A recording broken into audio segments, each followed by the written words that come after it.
The following is a presentation of iRacing.com Motorsports Simulations on LSRTV, the voice of sim racing.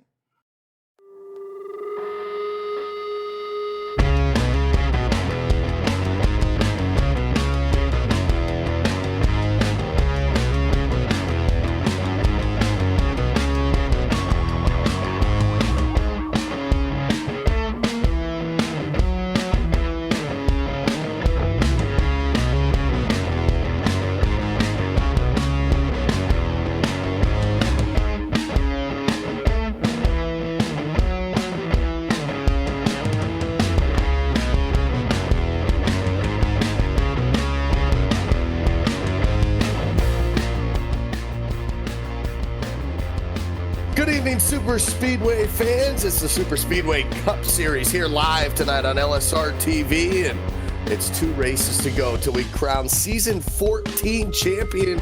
I'm Andy Kessler. Joining me topside tonight, high above the Talladega Superspeedway, it's Brian Macklin as well as Rachel Whiteford. And ladies and gentlemen, welcome to Talladega. Rachel, this has been an absolutely fantastic season number 14. A lot of ups and downs for drivers. How about Rod Flagg picking up the win last week? And then, not to say anything, but we got 3 guys within 10 points of each other with just 2 races to go to crown this season's champion. Yeah, we certainly do, of course, Andy. And, well, the atmosphere in the series is fantastic. Hey, I'm sick and I'm here because I want to see what happens. This is honestly some of the best racing we get to see on the super speedways. These guys are the pros. This one's a nail-biter. 3 guys who were in the final 6 did not score points last week. They have to score points this week, and the guys who have scored points need to fall over if they want a chance at this. Because right now there's 3 cars in the shout. They are Kelly Dahl, they are Chris Bassini, and of course they are Corey Henry. So not Kelly Dahl, they are actually number 7 of Rodney Wofford, as I get my numbers completely mixed up. But this one's going to be fantastic. Cannot wait to see what happens. Qualifying about to kick off here at the Speedway, but things are getting tense. Oh, it absolutely is. We're coming into tonight. Obviously, 2 races left. You got 3 points separating the top 2 right now. Corey Henry leading the way. He's got no wins on the season, but yet he's got 9 top 5s, which has been better. Which has been good enough to keep himself up to the top of the standings right now, with Chris Bassini just behind him. Rodney Wofford as well. The 3 drivers that are basically right now in contention to win this thing with 2 to go have never been a series champion here at the Superspeedway Series. So could have a first-time winner here tonight, first-time winner this season as far as the championship goes. Brandon Jaberko, Mark Jorgensen Jr., and of course Jason Altman's the other 3 drivers that are in this final round of the chase. But as Rachel just said, did not score any points last week. They find themselves 20 points back, 22 points back for Jorgensen, and Jason Altman's 92 points back, just about out of this one. So Jaberko, Jorgensen, those guys need basically a small miracle, I think, here tonight, Brian. This racetrack, obviously super speedways, anything can happen. Not to say that Corey Henry, Bassini, or Wofford are going to have bad luck, but if they do, Brandon Jaberko, Mark Jorgensen, those guys need to be up front and take advantage of it and get a win here tonight. Oh, absolutely. If they can capitalize on the bad luck of the other drivers, assuming there is bad luck tonight, that would be absolutely incredible for those drivers because, as you mentioned, they definitely need something like that to happen in order for them to even have a chance at competing for this championship. I'm looking at the field, and for the second week in a row, Jason Altmans is not in here, so it's safe to say that he will not be contending for the championship out of the 6 drivers that made it to this point of the season. But I really like the position that we have our top 3 in points right now with Corey Henry, Chris Bassini, and Rodney Wofford right now. There's only 6 points separating those 2 drivers, and having that cushion, they have a little bit of breathing room, assuming that they don't have any issues here tonight. They have some breathing room over the drivers that they would normally be contending with. And truthfully, I look at the 2 drivers that they have that gap on right now with Brandon Jaberko and Mark Jorgensen. They're 2 of the better restrictor plate drivers in this series. So to have that type of an advantage on them, that is a really big thing for these drivers and gives them a better opportunity of being able to win the championship. Yeah, it absolutely does. We look at this right now. I'm looking at the qualifying list and who's out there and who's been gone. 18 cars so far make it 19 now, have taken a time here in the qualifying. Of course, it's just a 5-minute session, 1 lap. That's all these drivers get. So the qualifying times will be what you'd normally say is a little bit high because they don't get that second lap to really bring it down. So it makes that first lap all that much more important. Brandon Chaburko, of course, has taken a qualifying time. He is here tonight, currently in that 11th spot. But another driver in the chase that's not here, Mark Jorgensen Jr., looks like he's not here as well. So it looks like Chaburko, the only one that's basically need a miracle here tonight that is in the field. So we'll see what he can do from that number 22 machine in this one tonight. 250 miles the scheduled distance for this race here. That makes up about 94 laps for these drivers.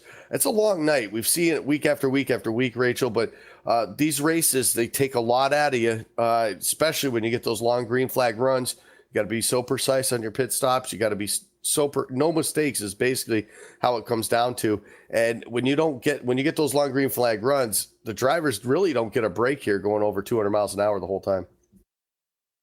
Oh, certainly not. And these races can be very intensive for these guys. Of course, we had some good long runs at Daytona last week, but well, even with a low number of drivers, things can go wrong. What we need to look out for here, though, tonight, Andy, of course, is look at this list of drivers. We've got some new names. Some very new names. One notable driver, 69 car of Harry Tiller, a British entry here in the series. And I want to point him out because I've raced with him and he was actually part of the UK Nice team that won the Intimidator World Cup Series this year and the last 2 years in running. So he is one to keep an eye on. He knows his Superspeedway racing. He's aggressive. He was not afraid to push. Yeah, it looks like he's going to have a great starting spot as well, too. Let's go down trackside now. Take a look at our LSRTV starting grid here tonight. And how about on the pole? A great run for Ray Rittenauer. And that number 87 machine, a time of a 51.673. And that's just enough to best out the series veteran Rodney Wofford, who is going for his first ever championship here this season. Right there in that second spot. He'll start outside on the front row. Paul Servant, great qualifying time for him as well. He'll start third. Just to his outside, another one of those championship contenders. Chris Vicini will roll off from the 4th spot. Rounding out your top 5, just as Rachel had mentioned, it's the number 69 of Harry Tiller. And starting to his outside, Scott Warren starts P6. He came so close to winning last week, and he's looking to try to back that up and see if he can't get one here tonight. Rod Flagg will start in the 7th position. He was your winner last week. He's going to try to make it 2 in a row. Justin Levine starts 8th. Then we have the other championship contender, one of the other championship contenders, Corey Henry. He's the points leader coming into tonight. He starts 9th, and then rounding out the top 10, we have Dana Osborne starting 10th. Starting in the 11th spot tonight, Andrew Berger with 12th place. Brandon Chaburko qualifying for once. Glenn Hedrick in 13th with Kelly Dahl. 14th, 15th place from Ron Evans. Gary Champion in number 18 will start 16th here tonight. 17th goes to Robert Groover. 18th is Jared Haggerty. The 62 of Zach Hale will start 19th. And the 01 of Travis Brown, he'll roll off 20th. In the 21st position, we have Jason Kinzer. Then we have Dan Harrington starting 22nd. Michael Cozy Jr. will start 23rd. Daniel Holloway will start 24th, 25th, and the last driver to take a lap in the qualifying session, Dwayne Cooper, will start 25th. We have 2 drivers that took a provisional here tonight, David Loomis and Mike Thiel. They will start 26th and 27th here for this 94-lap race around the Talladega Superspeedway. It's sure to be a very exciting race. I imagine we're going to see more of the same that we saw last week, Andy Kessler, which was lots of 2 and potentially 3 wide racing here tonight. Once these guys start get rolling and get the outside line moving, there's no telling how many cars are going to jump up there and try to make it happen up there. Yeah, you're absolutely right. And this obviously, and we'll take a look at the track facts for this super speedway here. Rachel, this is the wider of the 2 tracks that these guys race on over the course of the season. The potential, the probability of 3 and 4 wide action, especially towards the end, that's what you're going to see here at Talladega. Oh, certainly are, of course. It's technically the same number of lanes as Daytona, but you know what? This place is just that bit wider. So we see 4 and sometimes 5 wide racing. Going to be very busy tonight. Don't forget, there's new drivers. We mentioned the one. Oh no, that's a joke by Rod Flagg, but we'll move on from that. Looking like it's going to be a fantastic race here tonight. The track is big, the track is wide, the start-finish line is late. It always makes for great finishes to the race. Time to go racing. that it is. The field rolling through turns 3 and 4 here tonight, and of course the start-finish line, something we have to remember as well too at this place, Brian, is the fact that it's not in the tri-oval. It's all the way at the exit of pit road. Yeah, absolutely. And you'd be amazed how much the extra 100 to 150 yards makes such a big difference. But when you have that extra time to make a move, it allows these drivers to take that much more time to plan out what they're going to do to try to set up and make the pass for the lead on the last lap. Well, we're happy to have you with us here tonight on Friday night, as always, for the Superspeedway Cup Series. It's season number 14, just 2 races left to go to crown this season's champion. And we welcome you here on LSRTV, as always. The green flag will wave, and we are underway here at Talladega Superspeedway. Rodney Wofford's going to pull a slight advantage on the start over Ray Rittenauer. He's got, of course, the help of the one of Chris Piscini just behind him. They'll even it up right now, 2 by 2 through 1 and 2. Yeah, and that is 2 of your championship contenders on the outside, leading the front 2 positions on the outside line, with Chris Piscini, Rodney Wofford leading up there. But Ray Rittenauer was able to inch ahead as they go down the long back straightaway here at Talladega, still trying to wind these cars up. It's going to take them almost a full lap to get up to full slung. They're almost at 190 miles an hour right now, but they're still trying to get those cars wound up. And you see immediately that the inside line is the fastest way around the track. That'll take a couple of laps for those guys on the outside line to really get things moving. You do see the 7 now of Rodney Wofford's trying to inch his way back to the front. He's got about 6 cars behind him trying to push him up there, and they're getting ready to complete lap 1. And it looks like Ray Rittenauer will complete and lead the first lap.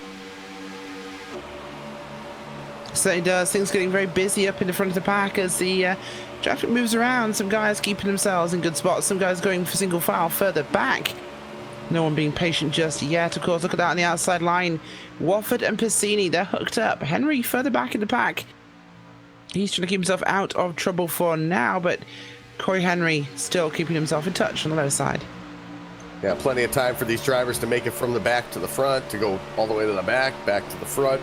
We've seen it time and time again. You don't have to lead every single lap to be a winner at the Superspeedway Series races. Rittenauer continuing to lead the way right now. Lots of help from Paul Servin on his back bumper, along with the 69 of Harry Tiller. And Rod Flagg, last week's winner, 4th in line on the bottom side. Just not enough numbers on the outside lane right now, as it was about 6 cars about a lap ago. Now it's just 3 of these guys up on the top side there. And Wofford finding it pretty hard, even with some side drafting. It's kind of feeling pretty hard to keep it up there inside that top 3 right there. The momentum, of course, is always off of the corners. When they hit those flat straightaways, that's where the outside lane usually gets its speed. But right now, without help, Brian, it makes it awfully tough, and you really just got to ride it out. Yeah, absolutely. But also, if I'm looking at Rodney Wofford and Chris Piscini, there's really only 3 drivers that these guys are having to worry about amongst them, and that's Chris Piscini, Rodney Wofford, Corey Henry, and then Brandon Chaburg. There's actually 4 drivers. Truthfully, they don't need to race any of these other drivers out here. Of course, they want to get up there and try to lead laps and go for the win, but at the end of the day, they just need to beat the other competitors that they are racing for the championship with. And if I'm Rodney Wofford, I've got them all behind me right now. I'm not too worried about trying to get up there and challenge for the race lead. I just want to keep those other 3 competitors behind me for as long as possible so that I know I have an advantage on them coming out of this race. Certainly is, of course, and well, they've got to be patient, but look at this, some strategic movement here as the top 3 in the points. Wofford, Piscini, and Henry all running line in line now. Line astern in that outside groove, and they're hooked up and ready to go forwards behind them. They've got the 76 there of Warren. Behind them, the 17, the 99 getting ready to move forwards as well. Kelly Dahl, Justin Levine, some very fast cars from last week. And outside line looks like it's making momentum now, heading straight towards the front, and some of the big hitters, Altmans and Jorgensen Jr., not here. So that means the front is led by Rittenauer and Paul Savant. Harry Tiller on the inside, he's pushing hard. There's Tiller in the 69 car, but it's not going to be enough right now. The top 3 moving forward on the outside could be a big threat. It definitely could be a threat. You see him making the momentum now as more cars came up to the top side to join the fight here. Brandon Chaburko on the bottom side thought about it that last lap, kind of forced his way up in front of Kelly Dahl, then decided not enough speed, dropped back down to the bottom, and he's trying to pick off some of these spots one by one as well. He is one of those drivers, needs to lead a lot of laps. He needs every bonus point he possibly can get here tonight to try to make up any ground on the top 3 drivers in the standings right now. He is 20 points out coming into tonight, so he basically needs a miracle with 2 races to go. I say a miracle, but honestly, if he can gain half of those back, he's got a legitimate shot when it comes down to Daytona next week, to say the least. But Rittenauer still continuing to lead the way. He's led every lap so far. That's all 5 of them as we work lap number 6 here. And they head back down into turn number 3. Wofford still trying to make that outside lane work. Bassini, Henry, those 3 drivers all in that championship hunt. Less than 10 points separate those drivers. All 3 of them run single file in that top lane.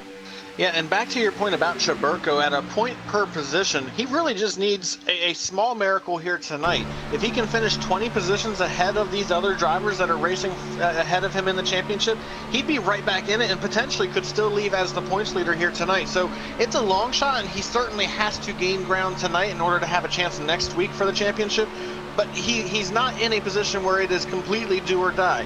Now, for Jorgensen and for Altmans, had they shown up, it would have been a little bit different. For Altmans, he was pretty much out of it, as he was almost 2 full races behind. But for Jorgensen, he was in a very similar position to try to challenge for that championship, as well as we do see a new leader in this race. Rodney Walford was able to challenge on the outside line. He was able to muscle his way to the lead and then drops to the inside, takes control, and as they come around to the stripe, this will be the first official lead change of the night, and it's going to go to Rodney Walford. He's going to be a race leader, or will he? Because here comes Chris Bassini with a big run on the outside line. I believe Bassini might have actually beat him to the line. Indeed, he did. So Walford might have taken the lead. We had 2 lead changes in that lap, and Chris Bassini is going to get scored with the official lead change at the line. Certainly does, of course, and Bassini up there pushing forwards with behind him the number 12 of Henry, pushing hard. Of course, down the inside, so now we've got points leaders controlling in front of this race. But look at that, the orange and white 22 car behind them is on his way forwards. Brandon Chaburko didn't score points last time out, but could this time by. Will be one to watch. Oh, nearly problems for Chaburko. Yeah, look at him just drop to the bottom. He is one of those drivers, very aggressive. You might think you don't have enough room. He'll make room, and he does just that as he wedges right in front of Rod Flag, last week's winner there, Andrew Berger, right up there inside the top 10 as well as they run lap number 9. The outside lane, we've seen it work so far here tonight. Watford was able to take that top spot away from Ray Rittenauer, but since then, only 3 cars still on the top side right now, and it's spelling trouble for the one of Chris Bassini. Watford continues to lead. A huge run, though, down the back straightaway. Almost thought that for a second there, Rittenauer would have looked up to the outside lane there, maybe join those guys to get that lead back. Instead, he gets off the throttle just a bit. He'll stay in line right now. I think you got a single file train on that bottom lane right now as they work through 3 and 4 down the front straightaway. We'll complete lap number 9 this time. Plenty of time left to go here in the second to last race of season number 14. A small hole there on the bottom side. Doesn't look like Bassini's going to drop down. In fact, Tiller, he'll run to the top side now. He'll leave the second line now as they work their way back in the 1. Yeah, Harry Tiller is trying to make a statement here in the last couple of races of this season. It's his first race in this series, and now he's going to lead the outside line. And he's got a pretty good push coming from behind with Chris Bassini, and they are starting to work their way back up towards the race lead now that they have that extra car up there to help them be able to use that outside line. That's the biggest thing that is hurting the outside line right now, is there's not enough cars up there to make it happen. And we now see Brandon Chaburko, one of those championship contenders. He for a moment slid up to the outside line. He went back to the bottom. Now he goes back to the outside. Harry Tiller's going to go to the outside of him and try to make it 3 wide. That's not going to bode well for him, and he's going to get stuck out there as Chris Bassini slams the door on him and moves in behind Chaburko, and now those 2 drivers will lead the outside line. So you've got 3 of the championship contenders leading the outside line. Corey Henry is just a couple of car lengths back from these guys. They're trying to charge their way to the front, but still, they're going to need a little bit more organization and a few more cars up there. But how about Chaburko using that side draft, as he's going to pull right up to the door of our race leader as they head to turn 3. He got an incredible run down the back straightaway. However, it does stall as they get into 3 and 4. Certainly not, of course. Chaburko's going to do what he can to push forwards. He will not want to hold it high. He pulls down low, drops in line in front of Paul Savant there, and gets himself in a good running position. Keep an eye on how his traffic is playing out through this one. Things are shuffling up pretty aggressively right now. It's going to make things very difficult for some of these guys to keep an eye on, so keep their eyes focused on that. Outside line, Bassini, Henry, the 01 there. Actually, yes, it is the 01 of Travis Brown, a new driver. 63 of Tiller behind him, and the 21 there of Hedrick. Not hooked up enough. They're not really going to have the same travel as that inside line right now, Andy. They really are much more organized in the bottom. Yeah, that they are. It looks like a little heat maybe built up there on the number 22 machine. He actually backed off the 87 of Ray Rittenauer, probably to get a good run here off of the corner, off of turn number 4. Sucks back up to the back of the bumper of that 87. Top 3 there on the bottom lane now. They'll get nose to tail here as they work their way through the tri-oval to the start-finish line. Top 2 will clear Chris Piscini now as Wofford continues to lead here at Talladega. Top side's got some help, though. 6 cars now, all nose to tail, all looking like they want to make a run towards the front. Chris Piscini, he'll look for that push now off of turn number 2 as Corey Henry gets to the back bumper. The 01 of Travis Brown there as well, too. They'll try to get a run. It doesn't look like it's going to happen before they enter turn number 3. They're setting it up right now as they pull even with Rodney Wofford entering 3.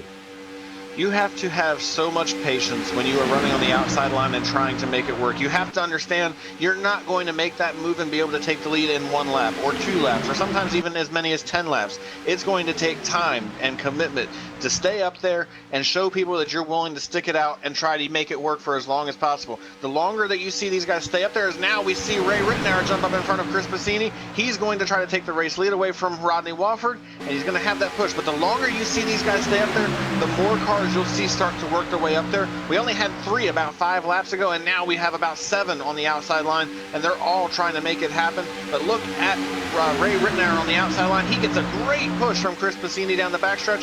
He's not quite going to be able to clear the inside line, but he does have control of this race, and he will actually clear the inside line and move back to the bottom almost immediately to take control of the lead again. However, he got himself a little bit of a gap, and as they come off turn 4, he slows back to the bumper of Rodney Wofford, and that allows Piscini to get a big run, but it's not going to be enough for Piscini, as Ray Rittenauer will be back to the race lead and will lead this lap as they come to begin lap number 15. Yeah, they said they do, and look at this big run we're starting to see forming up here on the outside. Piscini, Henry, the 01, the 63, the 76, they are really hooking up now, and this is definitely the advantage they need. 15 here of potentially 26 laps. No cautions yet, no real sign of one. People being very respectful. Could be looking at green flag stops. We're in that 10 laps to go range, really the countdown for that first cycle. So it's entirely possible. Touch wood, make sure, of course, we aren't jinxing these guys like we did last time, but there's a car there with some issues. The 83 car, I believe that was, of Ramon Evans. So maybe could be a foreshadowing of future events. Absolutely could be. We got some jumbling up front too as well as Chaburko moves up to the outside. Rodney Wofford moves up to the outside as well. Here comes Ray Rittenauer. He's going to get sucked back now, loses tons of momentum there. Top 2 on the outside lane. They're going to clear. Possibly 3 now as they exit turn number 2. Chaburko straight to the bottom. Henry will clear Rittenauer as well. Wofford comes to the bottom. Piscini continues to head into turn number 3 with the opportunity to take over that spot. Not quite clear. Wofford's going to hang on to it, at least for the time being. Now, how about this race for the race lead? You've got 2 of your championship contenders, actually all 4 of them running at the front right now, but 2 leading the front 2 lines, as you've got Wofford on the inside, Chris Piscini on the bottom. Then you've got Chaburko pushing the inside line and Corey Henry pushing the outside line. These guys are showing us why they are the championship drivers, why they are the last 4 remaining championship drivers. They're up here racing like it's the last lap, and they are putting on a heck of a show. Wofford's going to be able to inch ahead. Now Chaburko goes to the outside line. He's going to jump up in front of Chris Piscini. Wofford pulls up to try to block. Now he goes back to the bottom, and Chaburko's got a great run down the backstretch. Looks like he's going to be able to clear the number 7 of Wofford as they head to 3. Will he move to the inside line? He's going to stay up there for the time being, and he is leading this race as they work through 3 and 4. A very aggressive move by a driver that has to make aggressive moves with the hole that he has got right now, and he's to the lead as they come through the tri-oval. Now he's still trying to block the lines as they head through the tri-oval. I don't think Brandon Chaburko can decide where he wants to go in this one at this point, Brian, but right now he moves to the bottom. He will take the lead at this time. He doesn't just need a good result, he needs other people behind him to have bad results. So right now Brandon Chaburko is in full Chaburko mode. He wants to cause some chaos. He'd like to shake things up and flip the points around here. It would benefit him greatly. But I think Rodney Wofford has had enough of Brandon, because he's right on his rear bumper there. Passini and Henry behind him on the outside. Going to come forwards now. Chaburko not going to be able to move up to block that one, but he's got teammates to fight against, and that's never an easy subject. No, it definitely is not. Obviously, when you get out on the racetrack, teams don't mean anything. Chaburko goes to the high side, trying to kill the momentum of the outside lane. Almost surrendered that top spot on the inside lane as Wofford was almost able to close the door there. Chaburko, though, found the room, drops back down to the bottom. Now Wofford will look to the top side. Chris Passini, he'll close up on the back bumper. There's Rittenauer as well, too. Ray Rittenauer doing a fantastic job here tonight, going topside, going bottom, but he's been able to keep himself inside the top 5 since the drop of this one here. Of course, he started on the pole. He's led a few laps, but he's still contending, trying to play spoiler like Rod Flagg did last week to try to pick up a win here in the chase. Chaburko, though, continues to lead on the bottom side. No momentum, no help right now for the 7 of Rodney Wofford. Chris Passini is there, but that top line kind of went away here over the last couple of laps. You see Chaburko still off of turn number 4, looking to try to block the lanes. He does just that. He'll slow the top side down just a bit. Now he'll drop right back down in front of Ray Rittenauer. He'll lead this lap once again.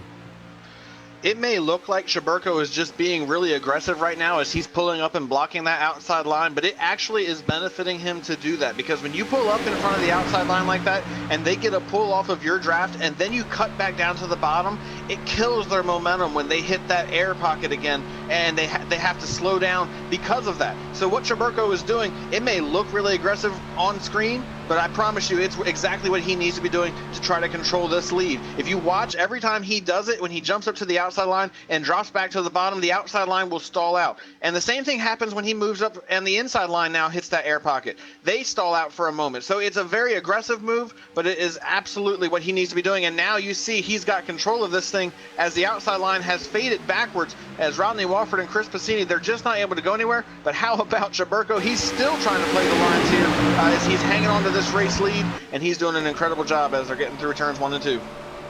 Not going to be able to come up and block here, though, Rachel.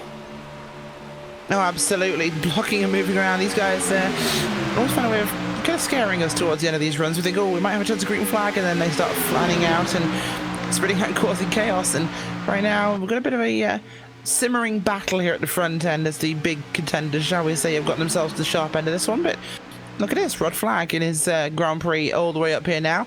Looks like Rod Flagg might be willing to throw the hammer in. Yeah, you're absolutely right. Looks like Chris Passini going to go up to the high side here and drop towards the back, maybe possibly getting set for green flag pit stops that are on the horizon here as we work lap number 22 now on the board. Passini now will drop back basically behind this first pack here. He'll slide in line now behind Andrew Berger here as Ramon Evans in the 83 now pulls up back to his back bumper. Single file from those guys on back. Rittenauer looking to be aggressive up front. How about to the third lane now? Now Wofford, how about into the bottom? 3 wide for the lead now in turn 3.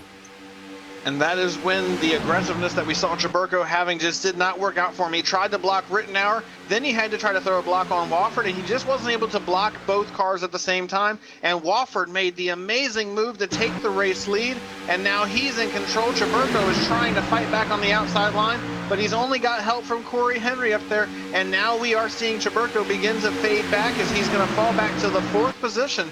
And he's the first car on the outside line, but in the 4th position, battling now for the 5th position with last week's winner, Rod Flagg, running up here. Actually, I'm sorry, that's not Rod Flagg. That's the number 21 machine. Rod Flagg is right in front of him. Glenn Hedrick is the one he's battling with right now. But the outside line is beginning to fade as now Chaburko goes to the bottom of the racetrack. And I have to agree with Andy, Rachel. I think these guys are getting set up for green flag pit stops. They're only a handful of laps. Oh, and there's a big wreck in turn 3. Ramon Evans in the 83 goes around. And as we were approaching green flag pit stops, we're going to have our first caution of the night. I'm not sure what happened there, but Ramon Evans took a huge hit in the turn 3 wall to bring out our first caution of the night. Well, you had to mention it. We'll get the replay up now. It's number 6 here. Jared Haggerty catches him in the right rear corner. Going into turn number 3, comes down, tags him round. He goes hard into the outside wall there. Big hit for Ramon Evans. That would have been huge if that had been real life. That was, wow, phenomenal impact. But this is how fast things can go wrong. And, well, that's 100% on number 6. So was a close quarter racing here as everyone was trying to get set up for what would have been some green flag pit stops here. A good run nonetheless, though. 23 green flag laps from the start of this one here as Rodney Wofford slows the pace down to catch up to the pace car here. Turns 3 and 4, and we'll get our first look at pit road here. Some green flag pit stops for our leaders, and probably not a bad thing, I wouldn't think, for some of these leaders. We know how tricky green flag pit stops can be. One mistake, slide through your box, speeding on pit road, hit the cone. I mean, there's so many things that could give you a penalty and really put you out of contention. So probably a little sigh of relief, I think, for some of these guys that they'll be able to make the first round of pit stops here under the caution flag. Rodney Wofford, though, he'll lead the way with Paul Servant just behind him. Rod Flagg sits in the 3rd spot, and they head down to their service of the crew. Yeah, absolutely, and it looks like Rodney Wofford is going to have a pretty good gap over the guys right behind him as he's got 3 or 4 car lengths on Paul Servant. He slides into his box, gets in cleanly the 3, completely misses his pit box. Paul Servant is going to have to back up. That's going to cost him a tremendous amount of time on pit road. I was curious to see if we'd have any 2-tire takers, and indeed we do, as Rodney Wofford is going to take 2. Then we have Rod Flagg coming out. Then we have Glenn Hedrick, Corey Henry, Chris Passini. They all come out. I believe all those drivers took 2 tires. The rest of them now are coming out with their 4 tires, and you're going to see, I believe that is Justin Levine, the first driver out on 4 tires, and you have Michael Cozy, and Paul Servant's going to fall all the way from 2nd back to the 8th position. So this under green flag, it's very lucky this didn't happen under green for Paul Servant. You talked about it, Andy Kessler, that these guys didn't want to have to do this under green flag. It's very lucky this didn't happen under green for Paul Servant, because if that had happened when they were still under green, he easily would have been out of the draft and would have been waiting for a caution, or he would have went a lap down. Yeah, you're absolutely right. So our first caution tonight, pit stops have happened. We're going to take this moment to step aside for just a caution period of our own here. You're watching the Superspeedway Cup Series Chase for the Championship, season number 14, right here on LSRTV, the voice of sim racing.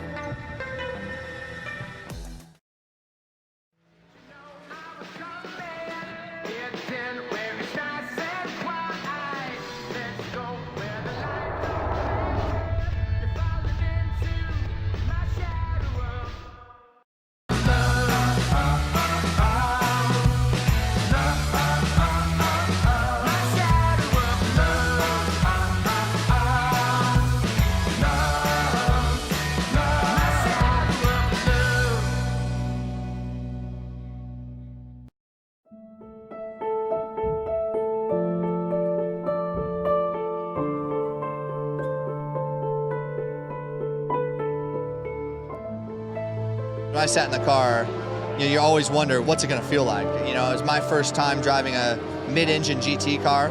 My thoughts were, wow, this is really good for our first time in a car. I was really surprised by it. You're sitting low, you got the A-pillars at steep angles, the windshields at steep angles, you can see the fender flares. I think we have a chance to win. Everything's got to go right, but I think we have a car that can win the race or be on the podium. But can you imagine how cool that would be to go back 50 years later to the year and do it?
Welcome you back here to Talladega Superspeedway, the Superspeedway Cup Series. Second to last race, season 14.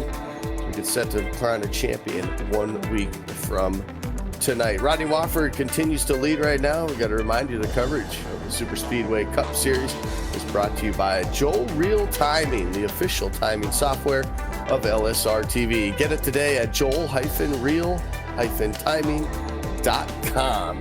and download it and play with it. We were just talking to Brian here under the commercial. He said he was messing around with it and he liked it. So get that and have a little bit of fun, and you kind of get to see some of the ins and outs of timing and scoring and what these guys do on pit road stops, how fast those are, and it's a pretty cool feature to have.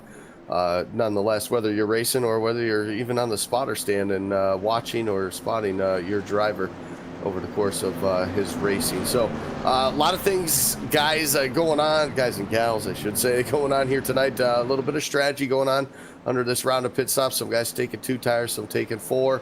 We saw Paul Servant in the number 3 slide through his box. So he gave up that second spot. He'll restart here in position number 8 for this first restart of the night. So one caution has plagued us in the first quarter distance of this one here as the pace car gets set to head down pit road.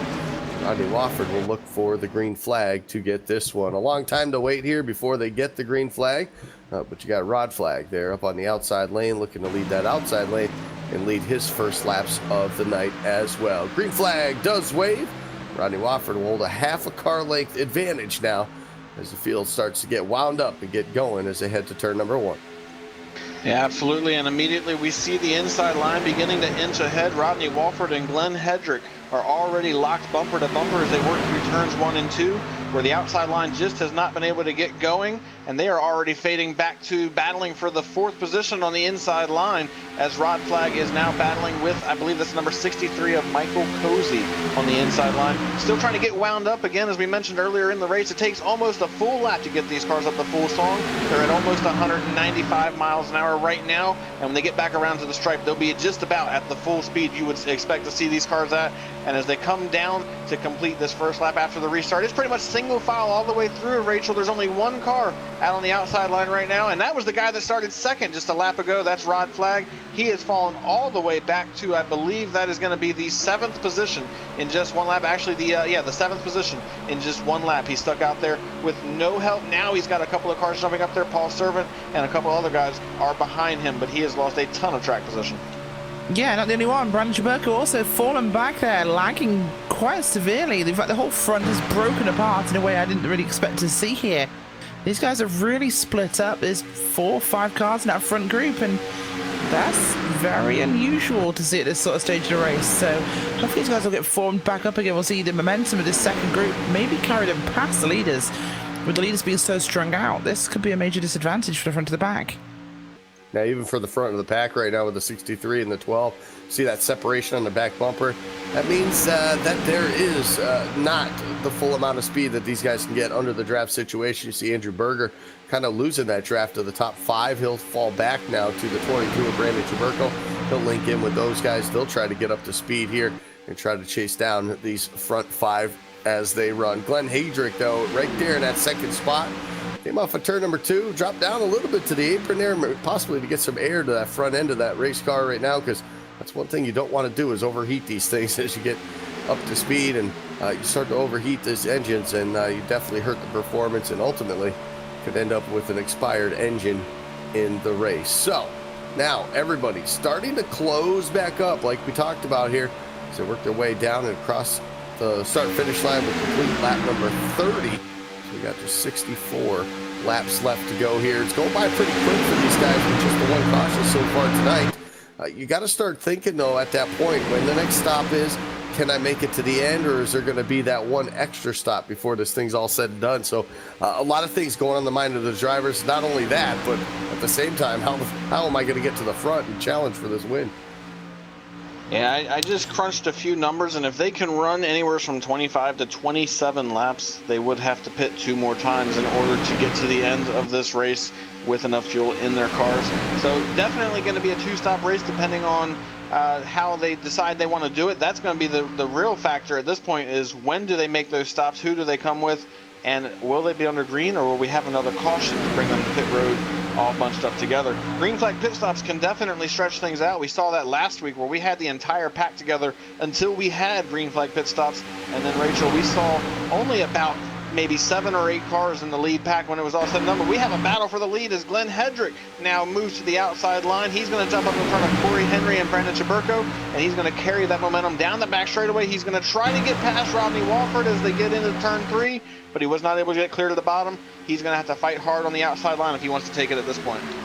Certainly is, of course, and the 00 behind them getting a bit angsty, trying to work his way to this front pack as well as up goes the 17 of the line. He wants to try and make something happen at this stage. The 24, Berger looking feisty also. Chaburko looking like he's set to this one 3 wide. They're going to squeeze, not going to go down again, but he will sit in line for now. To front will go the 21 Hedrick, looking like he might have the chance, but not going to clear Wofford just yet. I think he's going to get on 33. Yeah, they absolutely are. The run's coming now, though. He'll clear the 7 machine now. Corey Henry right on his back bumper, giving him the pushing east. Chaburko there as well. Top 2 might actually clear the inside lane. They do, but just one drops down. Glenn Hedrick now will drop to the top spot on the bottom lane. He'll be right there in front of number 7 of Rodney Wofford. It kills the momentum for the top side for the time being. Just 3 cars still left up there. The 17 of Justin Levine looking on from a bit of a distance. The bottom lane, though, strength in numbers. That's exactly what it is. As you see right now, Glenn Hedrick, he'll pick up the lead lap that time by, but Wofford doesn't want to waste any time being back there. He'll jump to the high side, and he'll do it with the 1 of Chris Bassini. That'll slow up Hedrick's progress as of right now. Wofford, he'll battle for this lead, and he'll challenge for it before they enter turn 3. And as they work down the back straightaway, something that we have talked about several times tonight, the 4 championship drivers that are remaining in this battle, they are lined up single file on the outside line, led by Rodney Walford. You have then Chris Bassini, Corey Henry, and Brandon Chaburko. It's like they just don't know how to get away from one another, and that's exactly what you want to see in a championship battle. The guys that are racing for the championship, racing against each other lap after lap. And now you see Wofford move to the bottom to take the race lead, and he is going to try to control this race and see if he can't hang on and hold these guys at bay. And I've said it a few times tonight, the best way to know that you have a better shot at winning the championship is keep the guys that you're racing with behind you. And that's exactly what we've seen this number 7 machine do most of the night. He's been the front runner out of those 4 championship drivers here tonight so far, and he is leading now on lap number 35, and the outside line has faded again, and that includes his 3 competitors. They are the ones out there trying to make it happen, and they are starting to fall back. But now the 00, Dwayne Cooper, moves up in front of them. He's going to try to give them some assistance to pull them back to the front. Certainly is, and things still pretty stagnant, a little bit further back in the traffic tonight, guys. We've got a single second pack running single file, led right now by the 26 car of Daniel Holloway. Behind him is Robert Grover, is Harry Taylor, Dan Harrington, David Loomis, Jared Haggerty working his way back forwards. Big problems though have been written out. A second is down at the very back, running at the moment with the 18 car, Gary Champion, about half a lap behind your field. Could be a risk of going a lap down if they're not careful. Dana Osborne down a lap is running up with the second group just behind them, but things very strung out behind our top group where there's only 4 cars on the high side. Things once again have that kind of green flag feel, but something tells me we're not going to make the stop. You're absolutely right. Off of turn number 4 here, Wofford continuing to lead. In fact, the top 4 now have cleared the outside lane here. That's Andrew Berger in the number 24. Had a good start here in this one here tonight, and right now currently up into the 5th spot, so up a few spots for him since the start of this race, but he's been up in the top 10 the entire time since we took the green flag some 37 laps ago here. As we get closer and closer to that halfway point here, some movement in the middle of the pack there. You'll want to Travis Brown. He'll move up to the high side just in front of Cooper. That'll give them some momentum. Here comes the 63 as well, jumping up into the fray up on the top lane. He wants some of it as well. Michael Cozy looking for some of the action up towards the front of the field. Those 3 drivers, along with Chris Bassini, Corey Henry, and well, Brandon Chaburko, if he decides to stay up there this time here, he'll work the outside lane. And look at that run off of turn number 4. Give him a huge advantage now heading to the stripe. 63, Michael Cozy looking to be another leader here at Talladega. And he will do it as he leads at the stripe. I lost count of the number of lead changes that we've had so far tonight, but he's gotten up here. He took the lead, but now the inside line fights back, and Rodney Walford takes control of this race once again. He's going to inch ahead with a big push from that number 21 machine down the back straightaway now. And how about Andrew Berger? I want to talk about him for a moment. He's the winningest championship driver in this series. He was hoping to defend that championship. He is the defending series champion, but he fell out of the championship contention in the at the end of the first round. And now he's sitting here just trying to end his season on a high note, see if he can't maybe steal a win or two in the last couple of races, see if he can't make sure everybody understands he's still there. And how about Rodney Walford? He made an aggressive move to attempt to block the outside line. He didn't time it very well. He had to jump back to the bottom, and now he just lost his health as it looks like the 21 got loose through the tri-oval, and now he has no push from behind. That's going to allow the 63 of Michael Cozy to drop down in front of him and take the race lead once again here in Talladega, and now he controls the bottom line. He moves back up now to block the outside line. He's trying to work the lanes. He moves back to the bottom again, and these guys are getting very aggressive here. We haven't even completed the first half of this race yet. Certainly have not, and things definitely getting on the feisty side up there. The 01 up there, Travis Brown getting himself in the mix with the contenders here as Cozy, a very unexpected driver to be out front there in the 63 car. 7 of Walford getting a bit of a shove there from Hedrick, which he might have wanted in the drive, looking a bit loose, but things are filtering through in a very unusual fashion in those stops and making in very, very short order. I believe we're in the territory of maybe 18 laps on this run, so maybe in the next 8 laps we'll start seeing guys thinking about moving. Yeah, you're absolutely right. Walford talking about the outside lane, just decided to come back to the bottom. That's going to leave Glenn Edrick now out to the outside all by himself. A huge gap between him and Dwayne Cooper now on that top side, so the bottom lane is going to get a huge advantage here, at least for the time being, until somebody else decides to jump up there.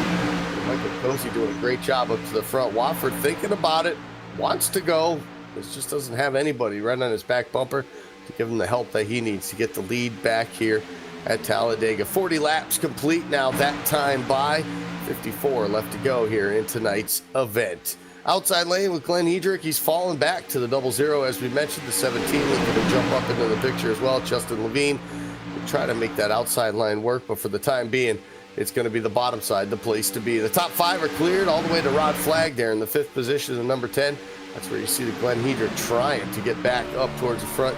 He's been running up towards the front most of the night here after starting 13th, and that's a pretty good run for the driver in the number 21. He's looking for a win as well, too, to play spoiler in the chase. Outside lane's going to pick up some momentum now off of turn number 4. It's going to be led now by Travis Brown as him and Andrew Berger go to the outside, and Berger says, nah, I'll leave you out there by yourself. He drops back in line in the bottom, and that's one way to trick somebody out of a position. Well, speaking of tricking somebody out of position, I think that's what we've been seeing Rodney Walford try to do. I think he's been playing possum with the race leader for the last couple of laps, because a lap and a half ago, when he came off turn 4, he jumped to the outside line, tried to make that move, but immediately went back down to the bottom. And he's doing it right here down the back straightaway. I think what he's trying to do is to trick this guy into making the move. This time, however, he's going to stay to the outside, and he's going to have that momentum to carry him back to the race lead. Is he going to be able to get clear to the bottom? Indeed he will. He goes to the bottom and will take control of this race once again, but he's not going to have it for long, as here comes the 0-1 on the outside line of Travis Brown, trying to carry that momentum that he's got to see if he can't get up there and take the race lead away. However, Walford is still the control car, and he's got the momentum as they cross the stripe. He is still leading this race and is way out ahead of his championship contenders, who have slipped back over the last handful of laps. As a matter of fact, he's the only one inside the top 7 right now. You have to go all the way back to 8 to find another one of his contenders. Chris Bassini, Brandon Chaburko, and Corey Henry currently sit 8th, 9th, and 10th. So he's got a little bit of a gap on these drivers, and that's exactly what he wants. He'd prefer to have it, though, at the end of the race, Rachel, when all the points actually are going to get calculated. Certainly is, of course, and we'll have to see what happens with that points layout and how it will play into your championship results. But for now, the 7 and the 63, the front 2 rows there. Behind them, the 63 and the 01, the 21, the 24, the 00, the 10, the 22, the 1, the 17. Things are not slowing down in this front 10 cars. In fact, things have actually picked up in intensity as we head here towards our potential first green flag pit stop. which we're looking at in about maybe 3 or 4 laps. These guys have to work out who wants to let who down onto the bottom side, or they're going to let the bottom lane go first. This could definitely shake things up. Yeah, it definitely could, and that's what we like to see, some moving and shaking, some variables thrown at these drivers, and one of those variables, and one that proves to can either win you the race or lose you the race, are green flag pit stops, and we're getting closer and closer to that as we run as well. We're getting closer and closer to that halfway point too as well. Rodney Wofford, he'll complete lap 44 this time by, continues to be the leader here at Talladega, is exactly what he wanted, to come out, lead the most laps. This is what all the contenders for the championship wanted as well too. Wofford found himself just 9 points back of the championship hunt here coming into this race here tonight. So top side gaining some more momentum. How about the 63 of Cozy now peeking his nose to the outside? We saw a run coming from the 01 of Travis Brown. He'll go up there to try and take advantage. The problem is he's not going to clear the 7 until they enter turn number 3. And Wofford will hang on to that top spot on the bottom, at least for the time being, as 5 cars now have joined the mix up at the top side. And they'll look to push Cozy now back to the race lead. And off turn 4, here they go. Big run now for the 63. And he'll clear him. He'll drop to the bottom. He'll lead lap number 45. And how about Michael Cozy? He has been really aggressive tonight, and it has worked out for him every time he's done it. And he takes control of this thing once again, moving ahead of one of the championship contenders. I think now, for all these drivers that are not racing for the championship, this is an opportunity for them to make a statement, to say, hey, I may not be racing for it right now, but this time next season, you better believe I'm going to be a factor. He's trying to hold off Rodney Wofford, who once again moves up like he's going to try to take the outside line, immediately drops back down to the bottom, just trying to look for a little bit of clean air, possibly trying to fake out the leader to see if he can't make him make a wrong move. It didn't work that time. Now as they come off turn 4, though, will he try it again? He's going to stay locked on the back bumper of Michael Cozy now as they head through the tri-oval. And he's got Andrew Berger and last week's winner Rod Flagg right behind him. These guys are very experienced in this series. They know exactly what they need to do, and just waiting for the right moment to make that move, Rachel. It's been a very exciting race so far, but like you mentioned, we are getting close to those green flag pit stops. Where I would say anywhere from 5 to 10 laps away from those actually happening, as at the next time they cross the stripe, they'll have ran 20 green flag laps. So getting pretty close, and now you start to see this field stretch out and get single file. Everybody trying to get in line and get ready for those pit stops. Yeah, they certainly are. I want to find out whether they can get into those pit stops cleanly and simply. That's the big one. Can they manage to get on and off pit road? Doesn't always happen under green flag, and which makes that the hardest part of these events. But for now, these guys are going to have to do which keep themselves in line, which seems to be a struggle right now, as the outside line really breaks apart here as people are preparing, like you mentioned. Right now, the 01, the 00, the 76 trapped up on the high side. They're going to have to drop back if they want to go down. Well, there we go. But as we cross the halfway point of tonight's race, let's take a look at our iRacing Midway Race Break, brought to you by iRacing, the leading online racing simulation. Developed from the beginning as a centralized racing and competition service. Oh, and there's a wreck right now on the backstretch. As we interrupt that, it looks like the 63 of Cozy will spin down to the bottom, a single car spin. No caution flag as of yet, and it doesn't look like we're going to have one. We're going to stay green. So as we continue this here, as they were developed from the beginning as a centralized racing and competition service, iRacing organizes, hosts, and officiates races on virtual tracks all around the world in the fast-paced world of esports. iRacing is a one-stop shop for online racing with officially sanctioned racing from NASCAR, IndyCar, IMSA. Oh, problems. We have major problems here as points contenders Rodney Wofford and Brandon Chaburko here, and Chris Passini also issues. Passini up high into the fence after contact with Rod Flagg there. We're going to replay for you. Flagg seems to move up and tags Passini into the wall. Below them, he checks up, and that slows down the 7. 22 goes into the back of the 7, spins him out, and goes down to the bottom himself. Huge drama and no caution still, as Rodney Wofford could well be out. Unbelievable things that can transpire and how quickly they can at these Superspeedway races. Let's take a quick peek, see if we can not run through this field without anything else happening before green flag pit stops. Travis Brown, that time by, will be shown as your race leader with the problems from Rodney Wofford. Justin Levine sits second. Corey Henry runs third right now. Andrew Berger sits in that 4th spot. 5th goes to Rod Flagg. Dwayne Cooper runs 6th. 7th will go to Paul Serving. Glenn Hedrick will run 8th. 9th to Daniel Holloway. Robert Groover will round out your top 10. Harry Tiller sits in the 10th position, and Chris Passini is trying to recover from his issues that we just saw a couple of laps ago. He currently sits in the 11th position. Then we have Scott Warren in 13th. Dan Harrington is 14th. Mike Thiel is in the 15th position. Then we have Zach Hale 16th. Jared Haggerty 17th. Kelly Dahl is 18th. Another one of those championship contenders. Just had a big moment a couple of laps ago. Brandon Chaburko sits 19th. And then we have David Loomis rounding out the top 20. In 21st today is Michael Cozy Jr. now. Rodney Wofford behind him, recent victims of contact. Gary Champion, Ray Renell second, Ramon Evans, Jason Kinzer, and Dana Osborne in last and 27th place. That has been a look at your iRacing Midway Race Break. For more information on the wide variety of sim racing possibilities, visit iRacing.com and sign up today. For a limited time, you can now visit iRacing.com/World of Outlaws and take advantage of some exclusive promo codes and get yourself on iRacing with a 1-year membership for half off, or simply give it a try with a 3-month membership for less than $5. Again, that's iRacing.com/World of Outlaws. Pit stops have started. The 12 now of Corey Henry and the one of Chris Passini will be the first of the leaders. They're heading down pit road for their green flag pit stops here on lap 51. Yeah, absolutely, and this is going to be a pivotal stop. No mistakes can be made by any of these drivers, but more specifically, your championship drivers. They know what's at stake now that they've had a couple of their contenders have issues. The number 76 machine on pit road had some issues. That is Scott Warren. He slid through his box and had to back up, so he's going to lose some time.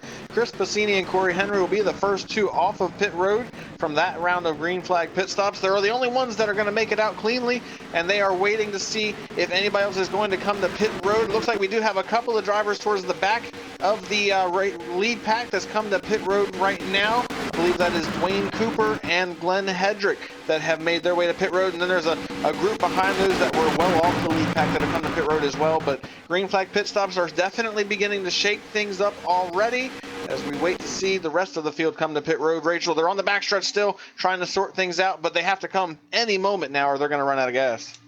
Absolutely, we should see them coming down this time by. We'll see whether they come to 3 and 4, what they're going to do, but things are very, very close. We'll be putting those guys will have to come down here in this next sequence. This guy is setting up for this move.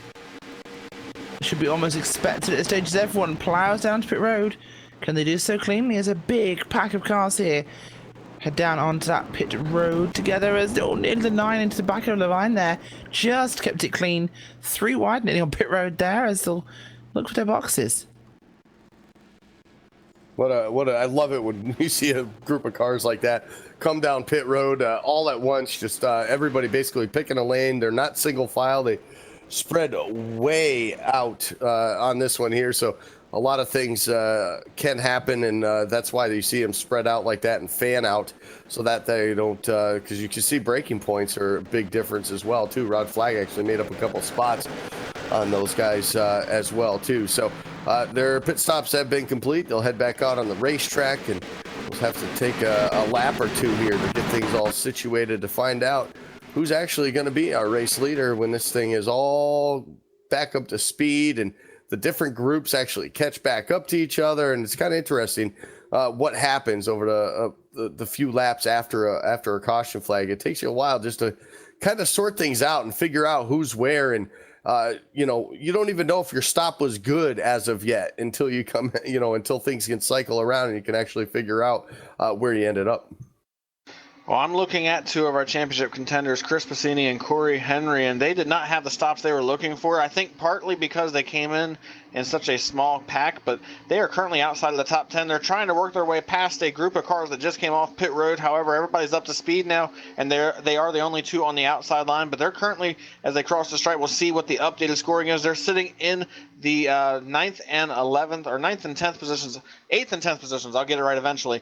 They're trying to work their way back to the front, but they did not get the stops they were looking for, as they did lose a little bit of time to the front runners. If these guys can get organized, though, and get single file, they'll be able to run down that front pack. But not what they were looking for, trying to take advantage of the fact that Chaburko and Rodney Walford had their issues. They were hoping to capitalize on that and score some pretty good points, and now they're going to have their work cut out for them in the second half of this race if they plan on being able to capitalize from that. Yeah, they certainly do. And the second half will be more difficult now. They're spread out here with this stop. This means that a lot of these guys who would have been close together will be farther apart. That does mean things will be a little bit easier, perhaps. Things will be more calm, less likely to have major cautions, so we'll see what happens.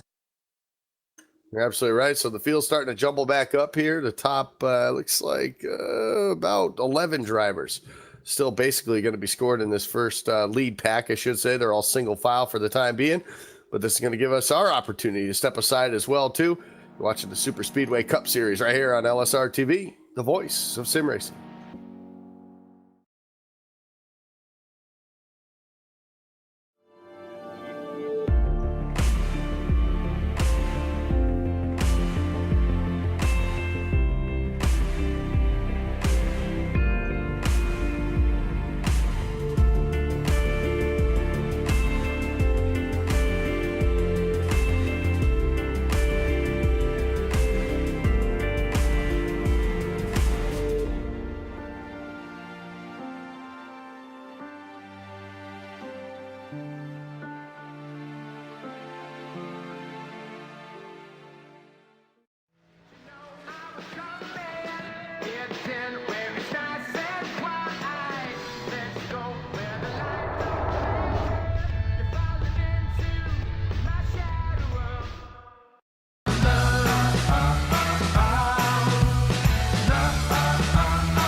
Welcome back here to Talladega Superspeedway, the Superspeedway Cup Series right here on LSRTV. And Andrew Berger continues to lead after that round of green flag pit stops. 11 cars in the lead group, and one of those championship contenders about to go a lap down here. Rodney Wofford has been caught by the field. They're going to split himself and the 83 of Ramon Evans, and that's going to put the 7 car one lap down now. He's going to be hoping for a caution before this thing is all said and done. 59 laps on the board right now. And the top contenders, the top 11 right now, single file as they run their way back into turn number 3. Yeah, absolutely. And Rodney Wofford is indeed one lap down. He is scored as the first car one lap down, so if he could catch a quick caution, he'd be able to get the wave around and get back on the lead lap. However, that is assuming we get a caution to slow things down. Andrew Berger has been doing a great job since they got through green flag pit stops, controlling this inside line and making sure that nobody has been able to make a move. Things have settled down, though. I've noticed I didn't really expect this, to be truthful, Rachel, to get single file and not have the side-by-side racing we saw through much of the first half of this race. It's almost like these drivers are just logging laps at this point, waiting for the end to get crazy and go after it and try to battle each other for the race lead. But maybe they're just taking a breather, not really sure, but they certainly seem to have just calmed things down for a little bit. This will happen. This is exactly what happens during these sort of situations. Once you get back to green flag conditions, it's very easy to do this. But, you know, some of these guys do need a stop, and that'll be the likes of Ramon Evans, Rodney Wofford, Mike Thiel, Dino Osborne. They need a yellow flag. They need to get waved. They want to get waved around here, but once you get to the single file condition, you know, past green flag stops, you can just ride for a while. The pace drops down, the tempo steps away. It's time to be patient, think about things, just have some comfortable time. Think about your moves, plan your moves, and just when you need to do them, do it. No need spending 30 laps too wide when you don't have to. Yeah, you're absolutely right. 61. Looks like the 9's going to get forced out. Robert Gruery, a little bump from behind from the 17 to Justin Levine. That's going to put him to the outside, but that's going to open the door for some of these guys to head up there, too. 3 of the championship contenders now. Wofford, of course, a lap down. Then you got Chris Piscini and Corey Henry that'll join the fight as well, too, up on the top side, trying to get back up to the front there. Wofford, he wants to get his lap back, and an easy way to do it's under caution. The hard way would be to pass the leader in the green flag conditions. We'll see if we'll be able to do that here as Andrew Berger continues to lead here at Talladega. The front pack has pulled a considerable amount of distance now on that second group. The second group, of course, is only about 3 cars strong. It's led by Brandon Chaburko. You get the 76 and 6 of Jared Haggerty in there as well, but you got to throw in the mix the lap down machine of Dana Osborne in the number 8. But those 4 cars trying to gain some time. It looked like they actually gained a little bit of time that last lap there. So if they can stay single file, they might be able to close the gap just a bit. So Brandon Jaberko, who had been running up towards the front of the field the majority of this race, one of those guys that needs a good points night here. He's not finding it currently at this moment, but he's still got about 32 laps left to get it done. Yeah, absolutely. And the problem with only having a handful of cars back there is that they are not going to gain the time that they need to get back into this race. There's not enough laps for them to really make up that kind of time unless the leaders really get to racing. They're gaining about a tenth a lap. The problem is they're almost 8 seconds behind right now. We do have a really incredible battle going on at the front. I just talked about it, about how they'd gotten single file and they were trying to calm things down. I guess they heard me because now it's all gotten crazy at the front. The number 9 is on the outside line, Robert Groover. He's trying to take the lead away from Andrew Berger. He got a great run down the backstretch. It stalled out just a little bit as they head to the turn 3, but now that they're coming off the corner, he's got another great run. He's got a push from that lap car of Chris Passini, who, like you mentioned, Andy Kessler, is trying to get back on the lead lap the hard way. But he's got his work cut out for him still as he's trying to push the number 9 past Andrew Berger. Andrew Berger did hold on to lead that lap, though, but he's still got a good challenge on the outside here as they head through 1 and 2. Yes, and he is. And of course, oh, contact the front. Big issues there as, wow. Harry Tiller gets slapped by the 9 of Robert Grover, who just loses his car and coming off turn 2. Drops down, hits Tiller, who with a massive save there manages to pull that car back together as everything funnels up at the front. Wow, that got busy. Yeah, it did. As the replay goes up on your screen, and a fantastic job saving that car right there. Unfortunately for Rod Flag, he had to check up there, and what that did was just killed his momentum. He lost touch now with this lead group. We'll have a car to draft with and possibly have some of those guys coming from the back as well, too, coming from behind him, maybe help him out and they'll get things all situated here. But up towards the front, put him back on the lead lap. It's not by a lot, though. Rodney Wofford, he leads this group right now, but he is not your race leader. He currently in that 22nd position here. The last car now on the lead lap. Chris Passini, Corey Henry, outside lane now with Glenn Hedrick, like I mentioned earlier, having a fantastic night here tonight. Been able to stay up in the top 5, even through green flag pit stops. Finds himself right there when it matters the most here. Lap 65 about to be completed here as we come to the start-finish line. Chris Passini trying to challenge for that race lead there on the outside. He'll get just up to the number 3 of Paul Servant right now as Hendrick drops back down now to the bottom line. It leaves just 2 cars down to the top side to fight it out. I don't think they're going to get too much momentum. Some trouble for the 21. Got on the apron just a bit. He's going to check up the back 3 drivers as well there. Opens up the bottom lane for the 12 of Corey Henry to come down. And looks like we'll go single file once again here at the front of the field. Yeah, absolutely. And I just did a little bit of number crunching, and when the majority of these drivers came to pit road back around lap 47, 48, they had completed, I'm sorry, around lap 53, they had completed about 25 laps. So based off that number, if they can get to 25 to go, they would be able to make it the distance.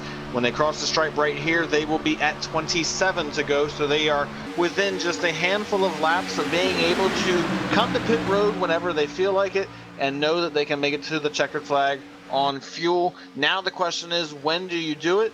You have to wonder, Rachel, would these guys want to consider coming in just a little bit quicker? If you get 4 or 5 drivers that come in early, you put less fuel in the car, you have a quicker pit stop, you can get back out on the track quicker and maybe have an advantage over the rest of the field.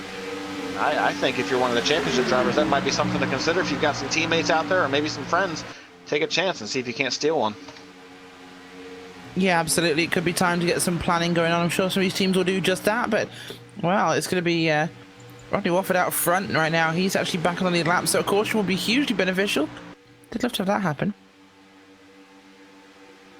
So the front of the field making its way to some more lap traffic here as well. So Wofford going to split some drivers here. So they'll go around in between the 63 and the 87 of Ray Rittenauer. Of course, Rittenauer started the pole here tonight, right up to the front of the field, but green flag pit stops was a nemesis for that driver right now. So he's trying to hang on to this thing here, see if he can not get back on the lead lap if we had a caution as well. So him in the 18, they'll go down the lap to 63 as well, who we saw leading this thing when he had his problems right before green flag pit stops.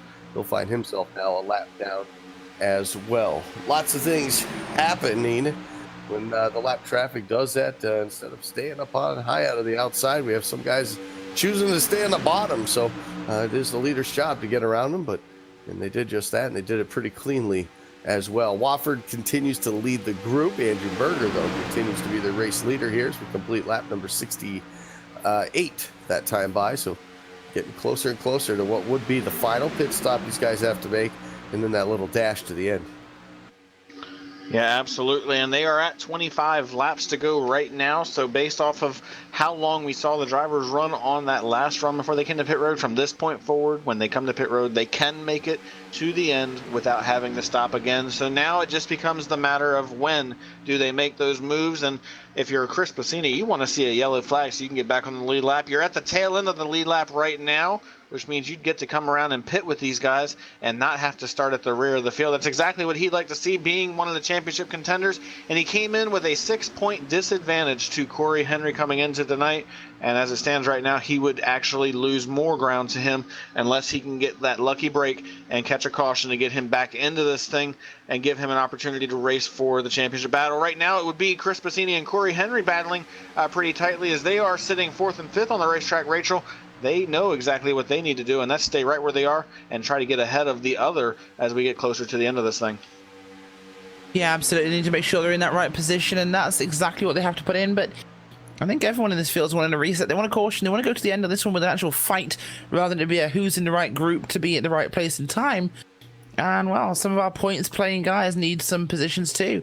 The likes of Wofford, he needs to have that caution. If he's passed by anybody right now, which is unlikely, problems. Yeah, it looks like the 63. Spinning to the infield.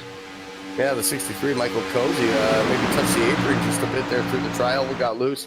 Probably end up with a black flag, I think, too, for unsafe pit road entry. I'm sure they'll take care of that for him, but nonetheless, a pretty good job handling that car. Will stay green flag. So we've had three or four incidents here since right before that green flag pit stop happened, Brian, where we could have had that caution flag some of these guys wanted, but they've just been off the racetrack enough that it hasn't put anyone else in jeopardy, and we keep the green flag rolling. Yeah, absolutely. That's the beautiful thing about iRacing is we don't get caution flags for single car wrecks that do not really affect the racing surface. If it gets down on the apron or through the grass or something like that, typically we will not see a caution, and that's exactly what we've seen here tonight to keep the racing under green flag and to keep these guys going at full song. We're getting closer to the end of this thing as we're approaching 22 laps. We're actually at 22 laps to go right now.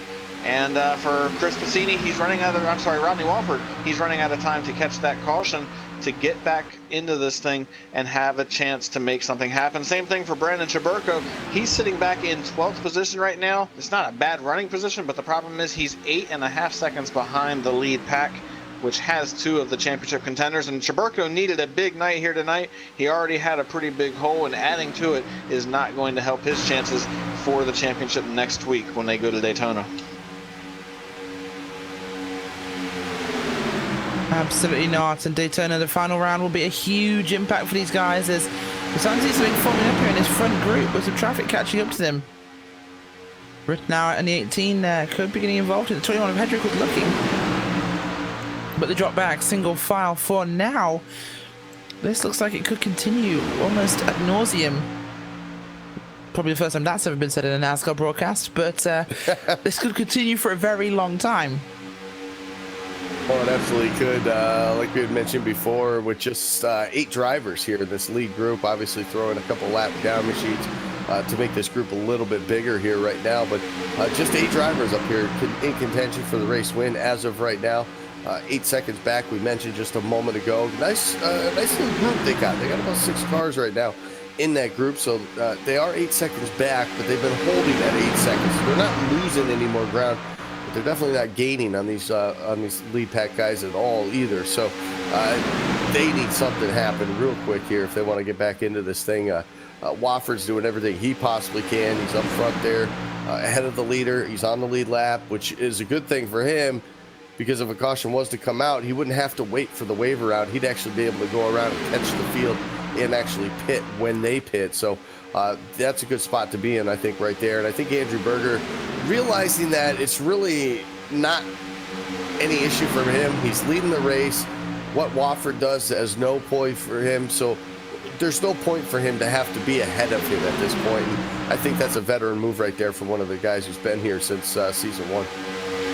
Oh, absolutely, and that's why he is a 4-time champion of this series. He knows how to get the job done. Just came up a little bit short this season, but certainly expect him to be a contender when they get to the next season here in the Superspeedway Cup Series.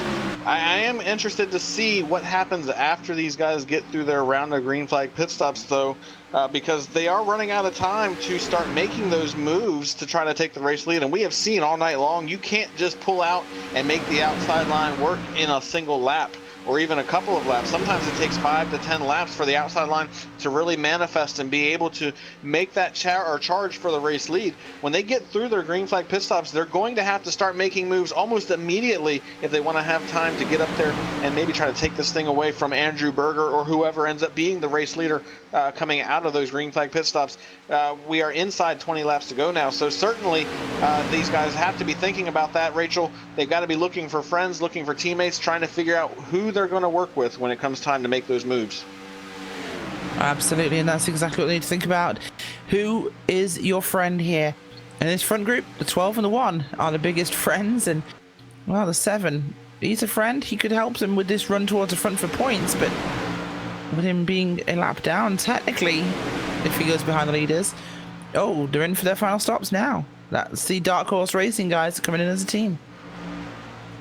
Yeah, obviously communication for those guys there. Chris Bassini, Corey Henry come in, as well as the 7 of Rodney Wofford, which will put him back a lap down now as he comes down to make his pit stop. But hey, I'll tell you what, they're coming in as teammates.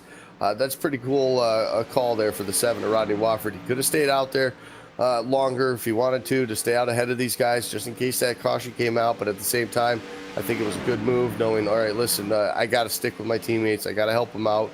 We are running for the championship, which is pretty cool when you got 3 of the 6 guys that are teammates here, 3 of the 6 in the chase here in this final round. So that's a pretty cool deal for them as a team. So big picture for those guys. You see the rest of, not the whole rest, but another good portion of that front lead group now head down to pit road as well, led by the number 3 of Paul Servant. That leaves just 3 guys now still out there. Andrew Berger. Oh, problems on pit road. Paul Savant with big impact. Also involving, I believe, the 17 of Justin Levine. Savant spins on his own on pit road, spins out and gets tagged by Levine as he spins. Levine blows his motor. Savant with huge front end damage. Yeah, absolutely, that was big, and that's the type of incident you don't want to see on pit road, especially under green flag, but ever.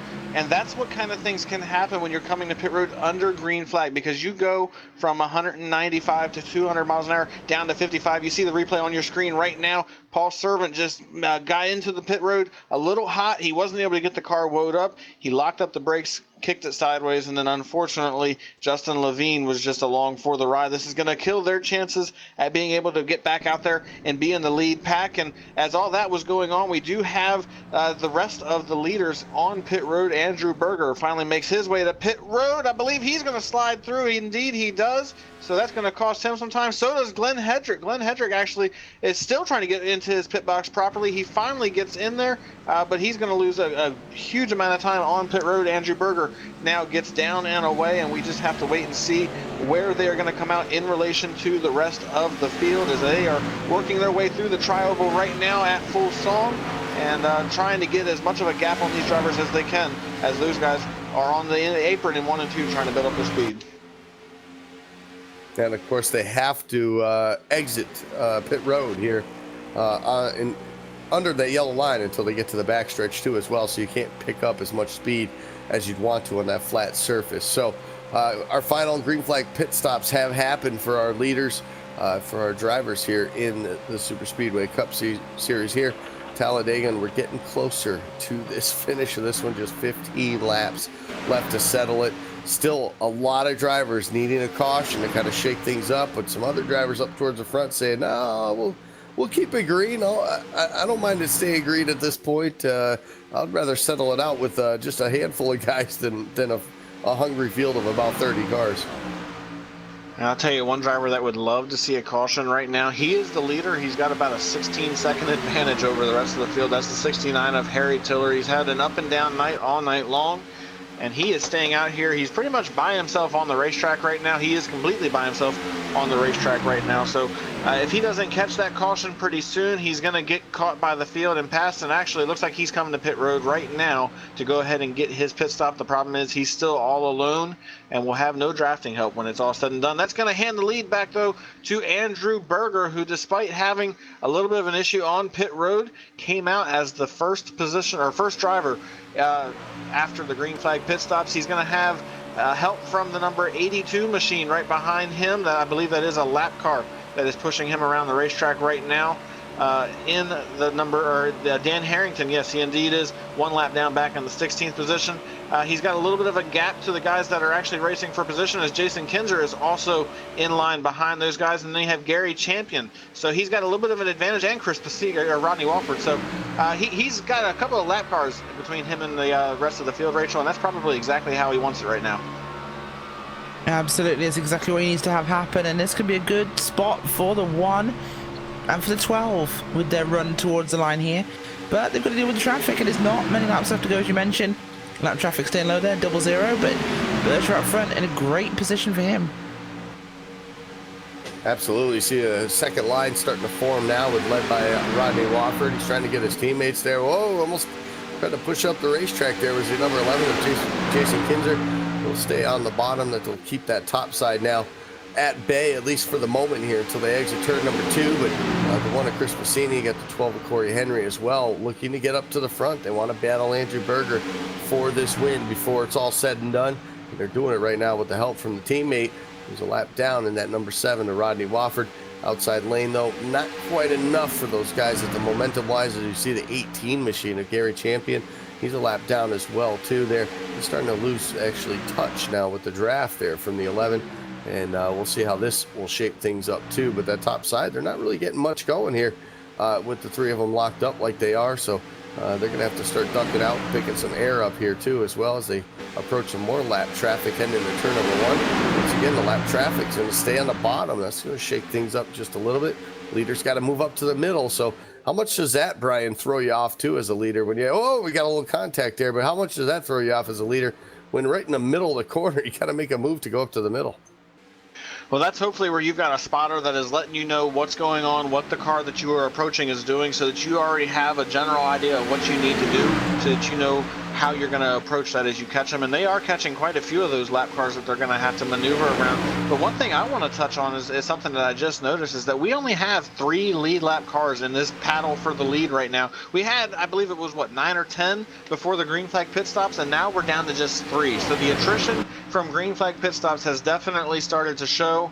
And when it's all said and done, you have the 4-time champion Andrew Berger, and then you have 2 drivers that are looking for their first championship in this series, Chris Passini and Corey Henry, battling it out. The cream has certainly rose to the top here as we get to the last 10 laps of this race. I'm not surprised at all at the 3 names we see battling at the front right now. The problem for Chris Passini and Corey Henry is they still have to get past a couple of lap cars before they're actually going to be able to challenge Andrew Berger for the race lead. And that's got to be a very frustrating thing, Rachel, to have to worry about, knowing that you're in second place, but you're 5th in line on the racetrack and the leader is 4 cars ahead of you. That's pretty difficult, knowing that you're running out of time and these guys are certainly not just going to lay over and let you go. How do you approach that as you get to this last 10 laps of the race? Certainly is, of course, and well, the last 10 laps are playing out in a very unusual fashion. It's definitely been interesting so far, and it's Berger, Passini, Henry, as you mentioned, those top 3. 2 of them in the points, 1 is not, and the 1 who's not is leading. That makes things particularly interesting in this race. The driver with the most chances is the one of Passini, but things need to really filter up here. About 9 laps to go. We'll see what happens. That we will. It'll be 9 laps this time by here as the field exits turn number 4. They make their way around the 99 of Kelly Dahl. That puts him a lap down as well. Kelly Dahl having a decent night. He's up there in that 12th position, so not a bad night. Just the result of green flag pit stop separates his field quite a bit, like Brian had mentioned just a moment ago. We go from about 8 to 10 cars here in that lead pack down to 3 now that are going to try to battle this thing out for the win at the end here. Corey Henry, though, he's lost touch a little bit with this front group here. Trying to get some help from the 18 machine right now of Gary Champion to try to get himself back up there to the back bumper of these drivers. and try to get there and maybe battle or even try to contend with Andrew Berger. Because I'll tell you what, since that first green flag pit stop, Andrew Berger has not looked back. He's been the leader. He's led a ton of laps here in the second part of this race, and he's trying to get the job done here and finish it out and trying to steal another win from these chase guys, just as Rod Flagg did last week. 8 to go, though, this time. And actually, for Andrew Berger, we're under caution here at Talladega, so that's going to change everything. Under caution for just the second time here tonight. Did not see what happened to bring out the caution, the 61 machine. The 61 machine is around, so caution number 2 comes inside the final 10 laps, and now we are going to have a heck of a race at the end of this thing. Yeah, we certainly are. What was he doing? I didn't see exactly what happened. I don't know. Travis Brown decided to go full special, I think, in this one, as they're heading down the backstretch, as you mentioned. Nothing particularly happens. I'm just watching this on fast forwards, and no, nothing happened at 61. It's like, oh, well, no, you're right. It's a lap before that, so I need to go backwards in time with my special LSRTV issue TARDIS, and I'm not seeing much happening with him just now, but it looks like 60. Yeah, it looks like the 61 and the 00 made some contact. Dwayne Cooper there coming off turn number 4, and it just got the 61 loose enough. He ends up the racetrack into the wall, and then, of course, Paul Servant, add insult to injury. He already used his fast repair. He'll find himself now on pit road as well, too. So, unfortunate right there for all those guys, but interesting nonetheless. But the caution that some of these guys wanted, well, it finally happened here. Just the problem is we're running out of time. Yeah, we certainly are, and this is going to make things very good towards the end of this one. We're going to be in a situation now where we have a short number of laps to go, but we have at least 11 cars on the lead lap, plus number 12, who should have been Rodney Wofford based on where he was running in the field. But I think we're going to get a lot of people waving around here. In fact, we are going to see a lot of people waving around. So this will make things very busy. Yeah, these caution laps here are going to be pretty hectic, trying to get these guys back on the lead lap. That is one of the rules here at the Superspeedway Cup Series, is when a caution does come out, everybody gets a wave, not just the lucky dog. So it's kind of a neat feature to this league, and it's kind of a nice one. And that's why when you are a lap down, you got these long green flag runs, you can't quit, you can't give up, you got to stay in it, because something like this happens, and we're going to go from 10 cars on the lead lap to about 20 or so for the final 5 or so laps here to end this thing out here tonight. So obviously the leaders don't need to come down to pit road for fuel. We know tires aren't an issue, so they're going to stay out, keep their track position here, especially Andrew Berger, Chris Bassini, Corey Henry, all those guys up towards the front. The problem is Andrew Berger, he doesn't have to, he has to contend now with a whole bunch of drivers that want to get a win, especially these chase guys that want to extend or even catch up in the points before next week's finale. Absolutely, and one thing I was just looking back at, I went back through the stats and was looking at Andrew Berger, and he has not won in this series since season 12, which was last August. That was his last victory, and he has not won since. He has not got a win this season. He did not win a race last season in his championship campaign, so looking for his first win in almost 2 full seasons. Got to believe that he is extremely hungry here. But like you mentioned, Andy Kessler, he's going to have his work cut out for him, as he's going to have to actually battle with these leaders, because the lap cars are no longer a factor. They got waved around and will be at the tail end of the field, and everybody will be bunched up for what we expect to be about a 4-lap shootout at the end to determine who's going to win this race, and for a couple of drivers determine how much closer they will be to getting their first championship of the season. Yeah, so, this final round coming up after this one, and it's going to be a very, very tense moment with how this one plays out, because it might well be we don't see a chase driver win this race, which could mean we go down to final round with 2 or 3 drivers here. So this could get very nerve-wracking.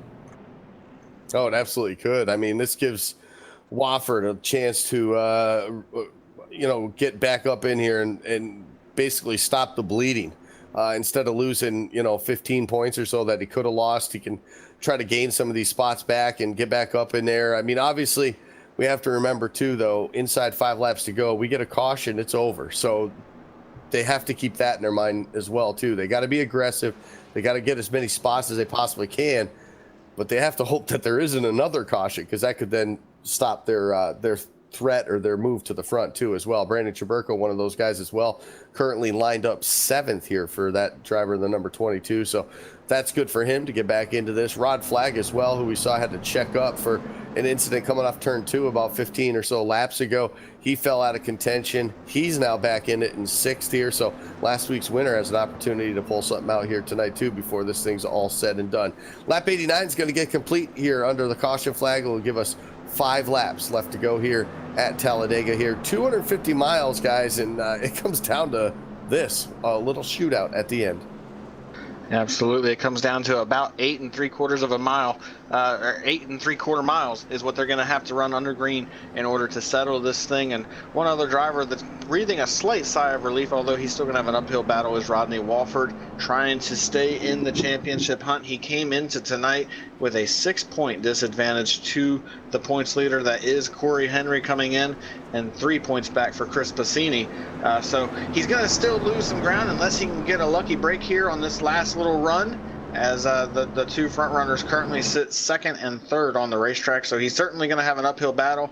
And for Brandon Chaburko, this is all but kind of sealing his fate as far as the championship battle, because at this stage he would be roughly about 26-27 points behind the race leaders. Of course, he has an opportunity to make that change, but if he doesn't, unfortunately, he's going to have almost no chance going into the championship battle next week.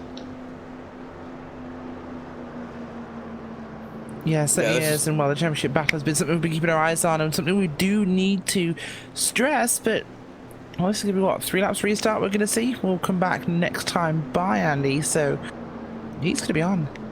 I was just going to say, Rachel, right there is, look at Haggerty. You saw him with problems early on. He actually claimed a caution. I believe it was the first caution of the night back on like lap 20 indeed, or something like that. But he took the end of the line. Obviously, a couple green flag pit stops. But look at him right up there at the front. Absolutely. Can't wait to see what he can pull on this one, but it's going to be tough to fight with Henry and Passini up there. Teammates, that could definitely cause some issues for the guys who are, should we say, loyalty split.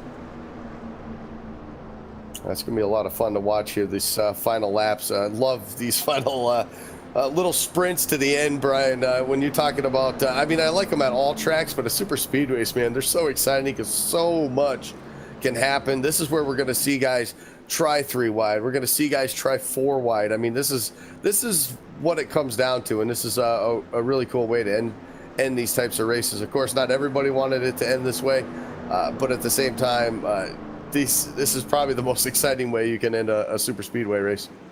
The drivers certainly didn't want it to end this way, but if you're a viewer, this is exactly what you wanted to see, and this is where your more aggressive drivers are going to shine. And to his credit, I think this is an opportunity for Brandon Chaburko to really make some moves, show his aggression, and maybe get up there and still be able to make something out of this race. He's only going to have 3 laps, so he's going to have his work cut out for him, but he's got a slight advantage here. He's going to restart on the bottom of the racetrack, and we have seen through both of the restarts we've had here tonight that the inside line, for at least the first lap or 2 after the restart, gets going quicker than the outside line. If he can get a couple of spots on the inside line, maybe get clear to the outside and catch a big run, this could be his opportunity to get up there and still be a spoiler, not just in this race, but in the championship battle.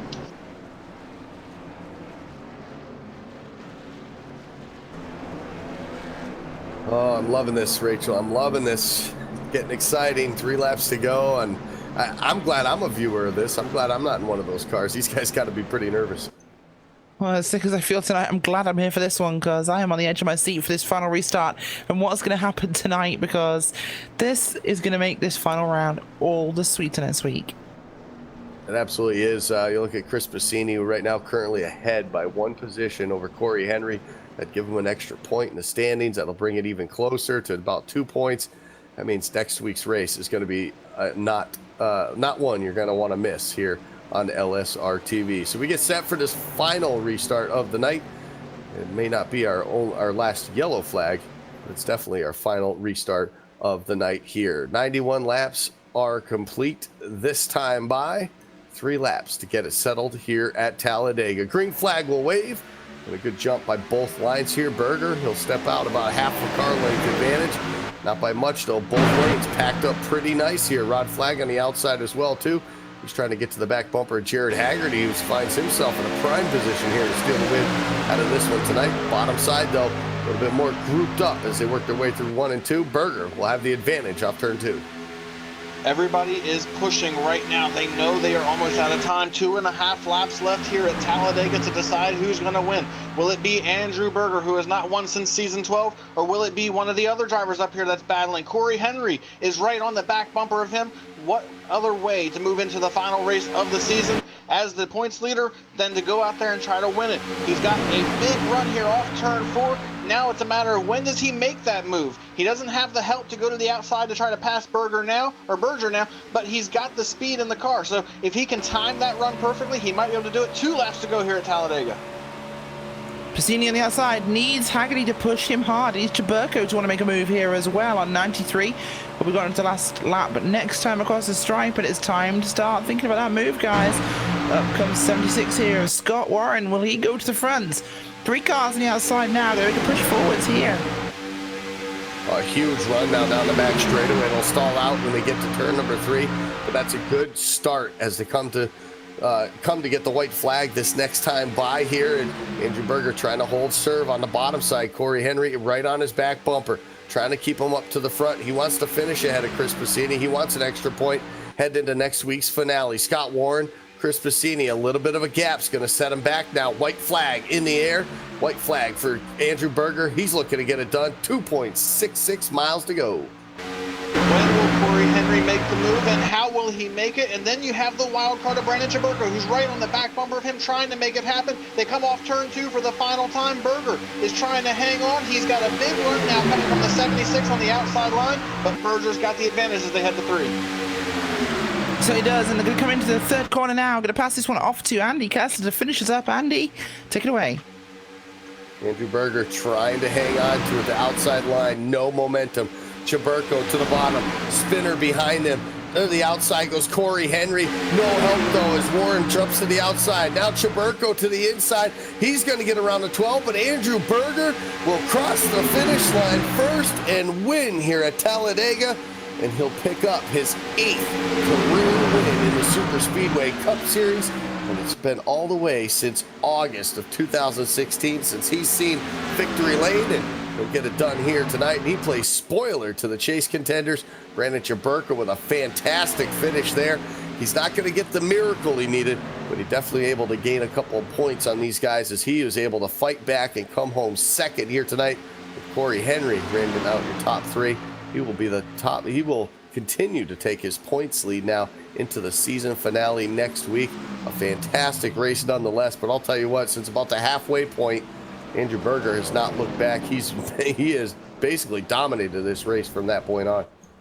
Absolutely, and he's going to get a big victory here, and he's looking forward to going down here on the front stretch to burn it down at the Talladega Superspeedway. But how about Brandon Chaburko trying to just keep his hopes alive going into next week at Daytona? He came in with a 20-point disadvantage, which is definitely a lot, and he's still going to have pretty close to that. I think he'll gain a single point on Corey Henry, which would put him at 19 points behind going into the final race. So a long shot for him to have a chance to win the championship, but still a shot nonetheless, and that's exactly what he wanted going into the final round.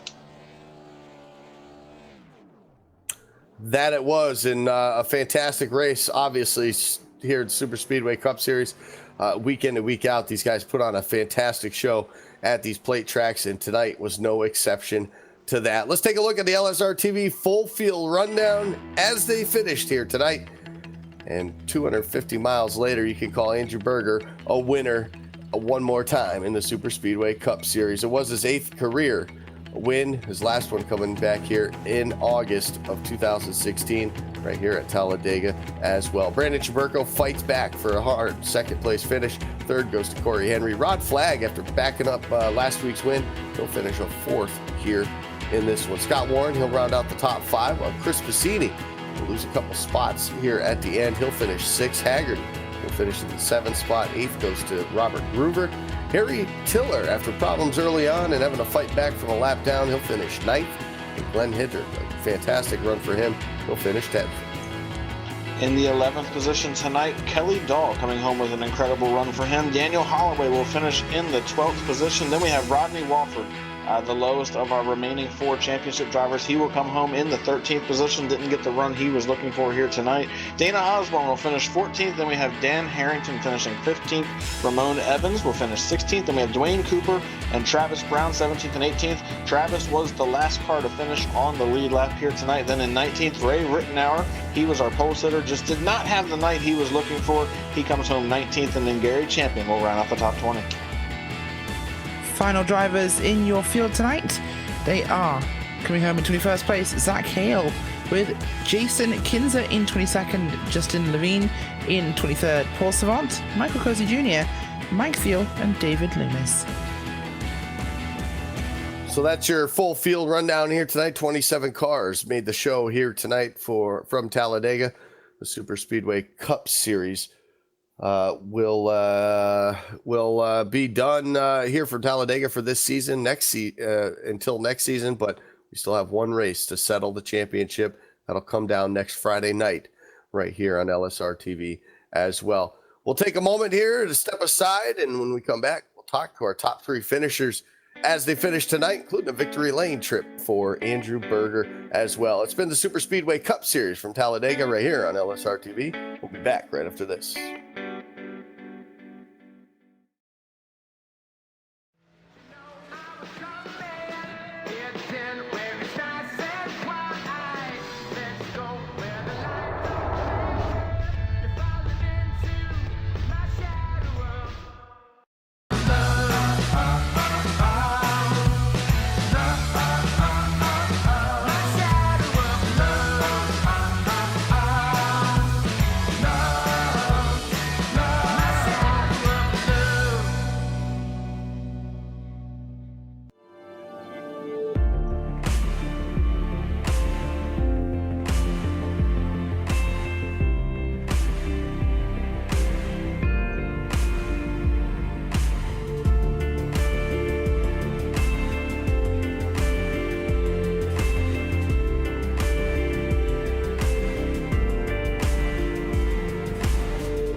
Hi guys, I'm Scott Speed, driver of this amazing Volkswagen Beetle GRC car.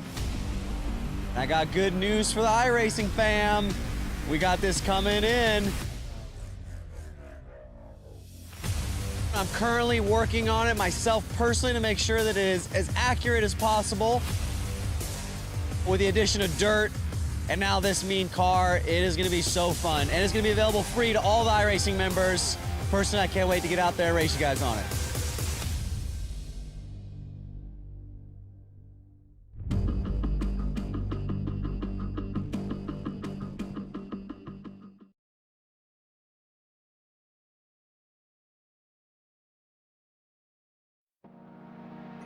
Welcome you back here to Talladega Superspeedway as we get set to close this one out here tonight. Andrew Berger coming home with the win, and I'm down now in victory lane with probably a very happy Andrew Berger. It's been quite a long time since you've seen victory lane. In fact, it was Talladega back in August of last year.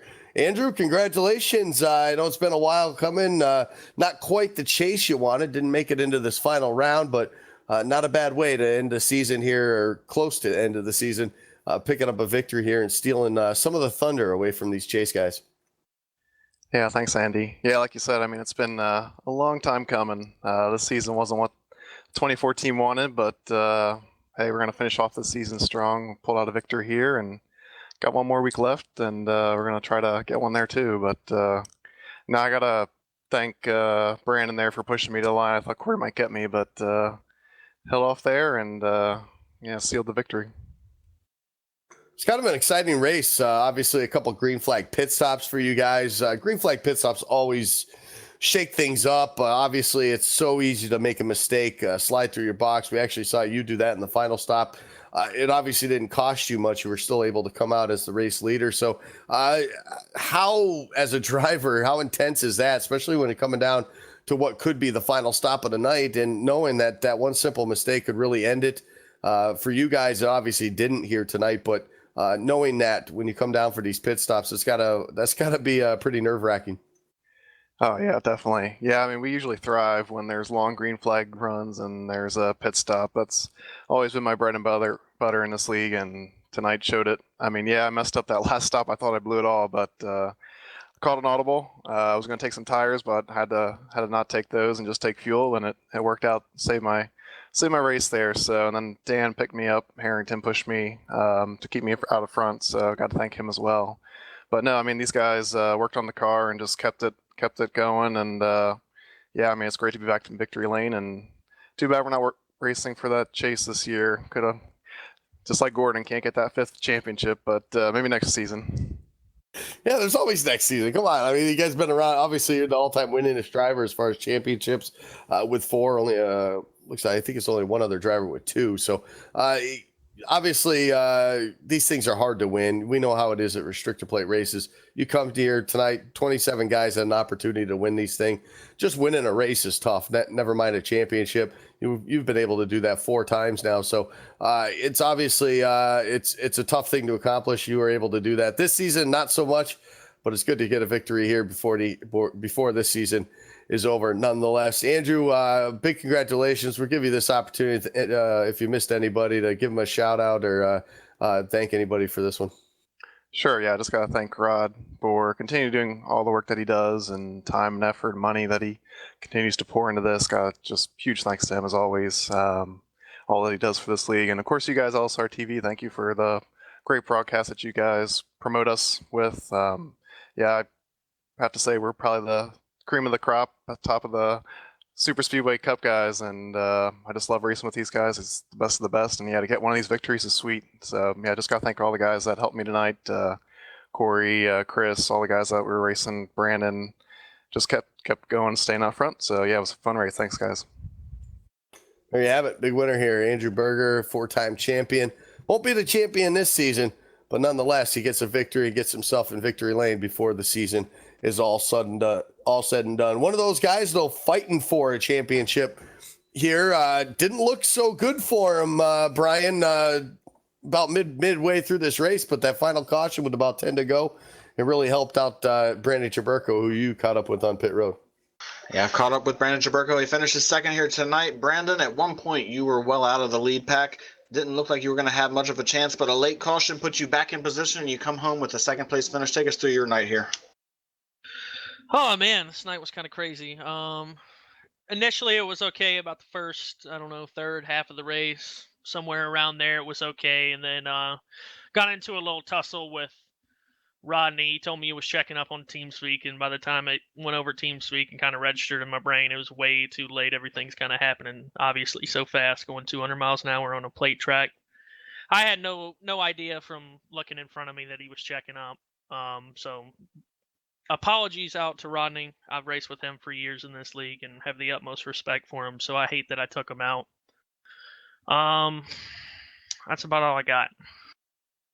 Well, take us through that final restart. You restarted back in the 7th position. You didn't really look like you were going to have much of an opportunity to get up there and steal a good finish out of it, but you came just a couple of car lengths away from possibly winning this thing. How did you work your way up through that field on the last restart with just 3 laps to get up there and almost come away with a victory? Well, luckily prior to that final caution coming out with whatever happened there, I didn't watch the replay after I exited my car, but luckily I was able to, I believe I restarted 7th with Rod. I was doing decent. I made up a couple of seconds under green prior to the cautions. Just one stop I didn't take any tires, and I was being super aggressive on entry of pit road to try and make up some time, and it was working. Shout out to Rod for helping me out tonight. At the end there, he helped out a bunch. On the final restart, it was just pretty much being lucky starting on the inside because, the outside here, as you know, in plate racing in the 8 car with the way the sim is with the draft model, the outside's pretty much a death wish. So starting on the inside pretty much allowed me to put myself in contention in those final couple of laps to at least have a shot, but good win for Andrew. Yeah, absolutely. And coming into tonight, obviously, you were in a little bit of a deficit in the points battle. You came in 20 points out. You were hoping for more, I'm sure. You're unofficially going to be just 16 points behind Corey Henry going into the final race next week at Daytona. What's it going to take for you to go ahead and get a championship here this or next week at Daytona?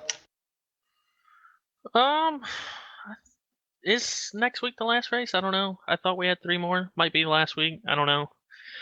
If it is going to be the final race next week, then man, it's going to take some guys having some bad luck, to be honest with you.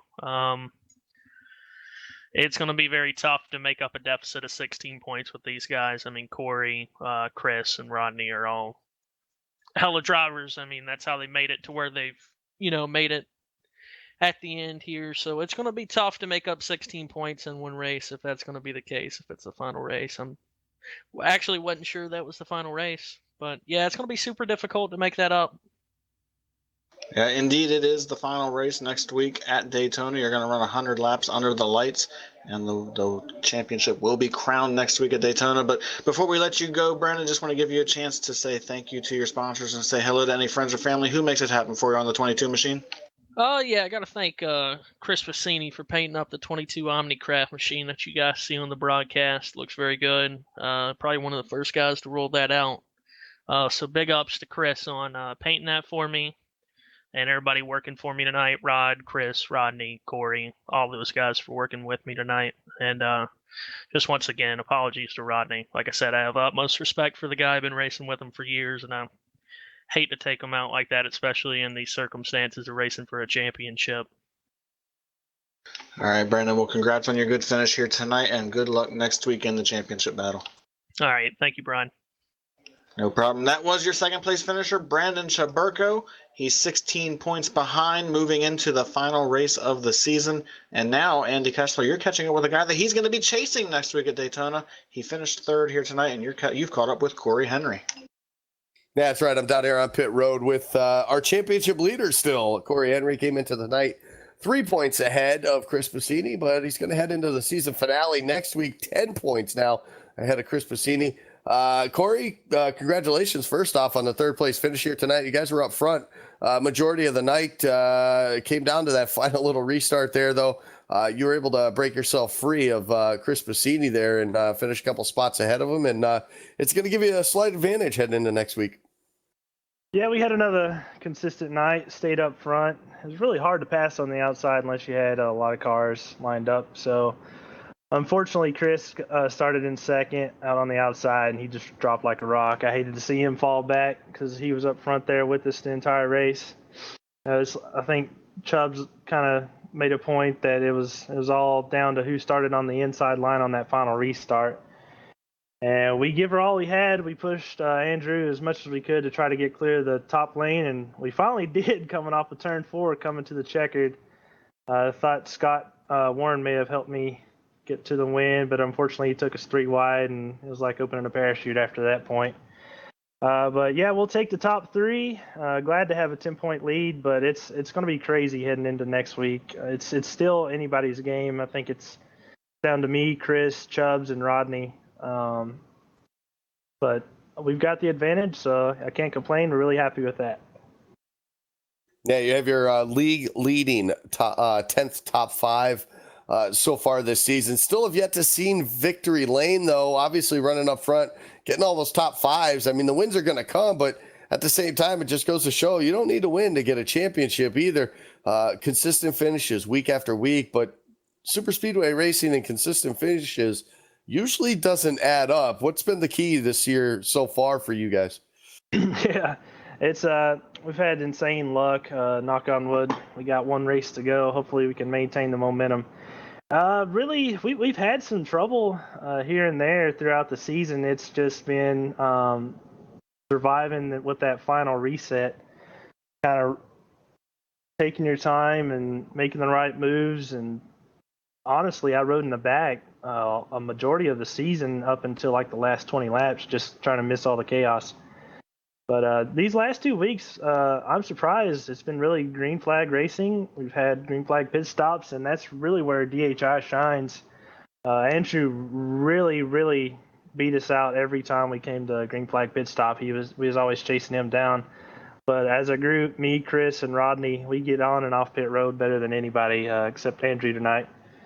So I think that really plays into our favor when we have green flag pit stops, because we kind of short pit, get out early, get back up to speed, and that plays into our favor. Yeah, I don't know. There's really no answer other than just trying to survive and be consistent and make smart moves and not put myself into trouble. Normally, I used to be aggressive. In seasons past, I would just go for the win. It was checkers or wreckers. But now, this year, with big money on the line, we're kind of just taking our time and making smart moves. Well, it's worked for you so far, but I got to say, battling teammates for a championship, there's got to be a lot of pressure, especially when you come to these plate tracks, and usually it's teammates. You got to help each other. It's basically the only friends you got out there to help you keep in the draft, pit together like you had just mentioned. And when it comes down to it, you still got to battle each other for a championship. How hard has that for you guys been so far this chase? Yeah, it really, for lack of a better term, it sucks. That last restart, I knew Chris was going to fall back. We were kind of joking around of checking up the entire field and letting him in second, and then going for a win, hopefully later in the later laps. But that just realistically wasn't a possibility without causing big junk in the back. So I hate to leave him out the drive because, like you said, we worked together all night. There were times where I could have fallen off the back of the lead pack, and Chris was dragging brake and allowed me to keep his draft and stay up with the rest of the guys up front. So it really is tough to see a teammate get left out like that at the end, knowing he's going to fall back and knowing that he's right there with you. But it's like he said, I've got the luck. I just need to roll with it, and we'll take everything we can get, and hopefully at the end of the day, we'll come out of here 1, 2, 3 next week. Well, that's what it's always all about anyway, I should say, each and every week. And you guys did a great job tonight, sticking through it all night, running top 5 pretty much all race long. So able to do that, able to come home with the top 3 finish here tonight, able to take yourself with a slight advantage into the finale next week at Daytona. So everything's going right now in the world of the number 12 for Corey Henry, but we still got one more to do. You got 250 miles to get it done next week, and hopefully we can see you up towards the front there battling for that championship all the way to the end. So, Corey, it's your opportunity. Sponsors, shout-outs, anybody left out there to thank here for tonight's. Well, I definitely can't leave Rodney and Chris out. I wouldn't be where I'm at if it wasn't for them, and Derek and Greg also throughout the season. I wouldn't be the points leader if it wasn't for our great teamwork on and off the track. I want to give a shout out to my dad, who's always watching. We're trying to get that win, but we just come up a little bit short, but consistency is key in this championship. So I want to thank everyone here at LSRTV for putting on a great show. Rod for allowing us to come out and race it out. And other than that, that's about it. Just say hi to everybody watching. It's going to be a wild week. You don't want to miss it next week. Well, you're absolutely right about that, Corey, and we look forward to seeing you and the rest of your teammates and the rest of the field here next Friday night to battle it out and finish this season off pretty strong. It's been good so far, and there's no reason why it's not going to be a fantastic one next week as well. So there he is, Corey Henry, our points leader, going into the final race next week, Brian. And, man, I'll tell you what, lot of green flag racing, which is awesome to see. But ultimately, as a fan, as a spectator, we saw what we wanted at the end. We saw a caution flag late. It bunched everything back up, and we had a crazy finish. But the good thing was they were able to keep it green all the way to the end. Yeah, absolutely. A crazy finish. And when it was all said and done, with the exception of a pretty rough night for Rodney Walford, we saw the cream rise to the top with our championship contenders and with our winningest champion, Andrew Berger, getting the victory. But next week is going to be a very exciting race under the lights at Daytona, 100 laps to decide who's going to be the champion, and I, for one, cannot wait to see who it's going to be. You've got to like Corey Henry's chances with that 10-point advantage, but as he mentioned in his interview just a couple of moments ago, it's anyone's game going into Daytona, with Chris Bassini being 10 back, Chaburko being 16 back, and Rodney Walford being 24 back. If something happens to any of those front runners, any of them can win the championship. Yeah, you're absolutely right. A strong finish, even the top 10 for Corey Henry, could mean that he still doesn't win the championship either. So his strategy, everything's got to be on point for one more week as well too. So this is going to be a fantastic one. I hope nobody misses this one next Friday night. Of course, same time, same place, every Friday night, 9 p.m. Eastern, right here on LSRTV. Don't want to forget about tomorrow night either. United Sim Racing Truck Series, the finale. Tomorrow night, they'll crown their champion as well. That's at 10 p.m. Eastern, right here on LSRTV as well. So a lot of things happening championship-wise going in this next week or two. And, of course, Full Throttle Cup Series on Monday nights. Don't want to miss that as well either. Closing in on the start of the chase for that one as well, too. So make sure you tune in Monday nights at 9:30 p.m. to keep in contact with what's going on there. And you can follow that with Brian Macklin, because he'll be there for the call for that one as well, too. I want a big thanks to Rod Flagg, President Rod Flagg, of course, Frank Brasilia, Larry Camp, Kelly Dahl, and Jason Altmans from everybody at the Superspeedway Racing Club for their work behind the scenes, bringing this action on the track every Friday night as well. And for more information on LSRTV, you can find us online at livesimracing.com, on Facebook at facebook.com/livesimracingtv. And for the latest information on when you can find us here next on iRacing Live. I want to thank everybody for tuning in. I want to thank my colleagues in the booth here tonight, Rachel Whiteford, Brian Macklin, as well as the lovely, talented Cisco Scaramouza getting a picture to you. I'm Andy Kessler. I want to congratulate Andrew Berger on his first win this season, and the four-time champion finds himself in victory lane before season 14 ends. The season finale next week. Who will it be? Corey Henry, Chris Bassini, or will it be Rodney Walford, or maybe even Brandon Chaburko? You'll have to tune in to find out next Friday night, 9 p.m. Eastern, right here on LSR TV. Until then, have a good night, everyone.